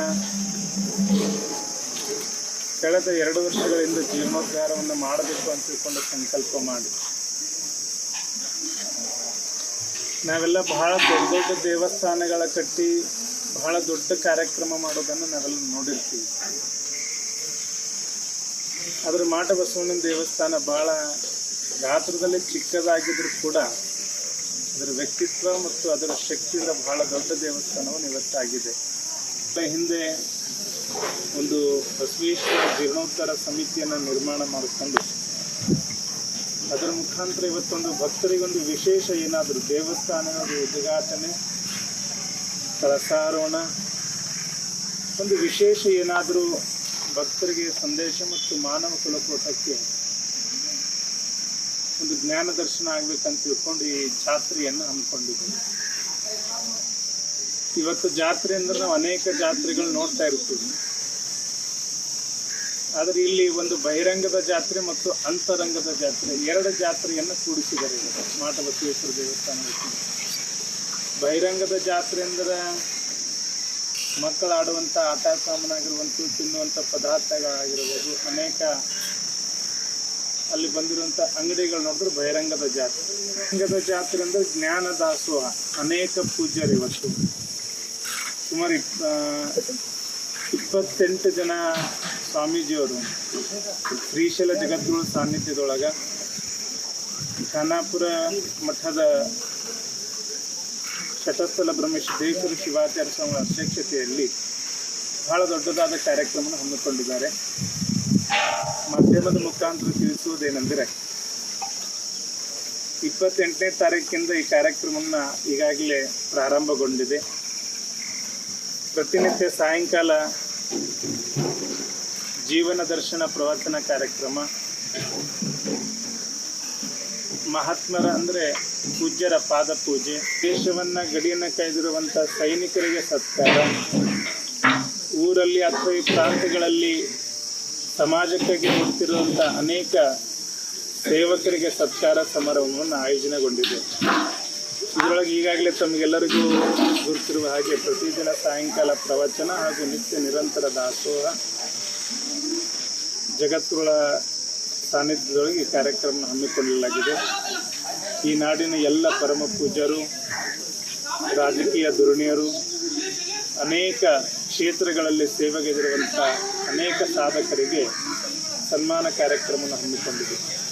ಈ ಕಾರ್ಯಕ್ರಮದೊಳಗೆ ಪತ್ರಿಕಾ ಮಾಧ್ಯಮದ ಮುಖಾಂತರ ತಿಳಿಪಡಿಸುವುದೇನೆಂದರೆ ತಾವೆಲ್ಲರೂ ಪ್ರತಿನಿತ್ಯ ನೂರು ಗ್ರಾಮದ ಸುರಿಗೇಶ್ವರ ಸಂಸ್ಥಾನ ಮಠದ ಶ್ರೀ ಗುರು ಸಿದ್ದೇಶ್ವರ ಮಹಾಸ್ವಾಮೀಜಿಗಳು ಮಾತನಾಡಿ, ಶ್ರೀಮಾಟ ಬಸವಣ್ಣರ ಭವ್ಯ ಜಾತ್ರೆಯು ಬಹಿರಂಗ ಹಾಗೂ ಅಂತರಂಗದ ಜಾತ್ರೆಯಾಗಿದ್ದು ಮಾನವ ಕುಲಕ್ಕೆ ಜ್ಞಾನ ದರ್ಶನಕ್ಕಾಗಿ ಜಾತ್ರೆಯು ನೆರವೇರಿಸುತ್ತಿದೆ ಎಂದರು. Sachin Kamble, KMM Kannada news, Hukkeri. ಇದೀಗ ಮತ್ತೊಮ್ಮೆ ಹೆಡ್ಲೈನ್ಸ್.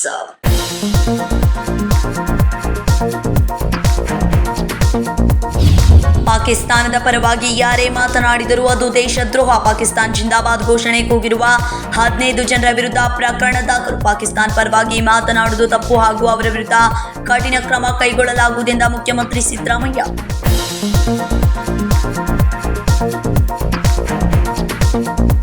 ಸಿಎಂಗೆ ಕಪ್ಪು ಬಾವುಟ ತೋರಿಸಿ ಬಿಜೆಪಿ ಕಾರ್ಯಕರ್ತರು ಅಸಭ್ಯ ವರ್ತನೆ. ಪಹಲ್ಗಾಮ್ ದಾಳಿಯ ಭದ್ರತಾ ವೈಫಲ್ಯವನ್ನ ಮರೆಮಾಚಿ ರಾಜಕೀಯ ಮಾಡಬೇಡಿ ಎಂದ ಸಚಿವರ ವಾಗ್ದಾಳಿ. ಸಿಎಂ ಸಿದ್ದರಾಮಯ್ಯ ಹೊಡೆಯಲು ಹೋಗಿಲ್ಲ, ಅದು ಆಕಸ್ಮಿಕ ಎಂದು ಸ್ಪಷ್ಟನೆ ನೀಡಿದ ಸಚಿವ ಸತೀಶ್ ಜಾರಕಿಹೊಳಿ.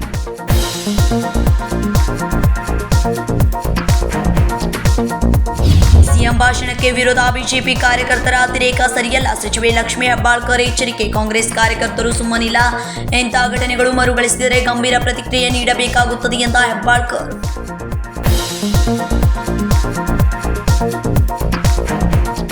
ಇವಿಷ್ಟು ಈ ದಿನದ ಪ್ರಮುಖ ಸುದ್ದಿಗಳು. ಇದೇ ರೀತಿ ಹೆಚ್ಚಿನ ನ್ಯೂಸ್ಗಳಿಗಾಗಿ ನೋಡ್ತಾ ಇರಿ ಕೆಎಂಎಂ ಕನ್ನಡ ಸುದ್ದಿವಾಹಿನಿ ಬೆಳಗಾವಿ.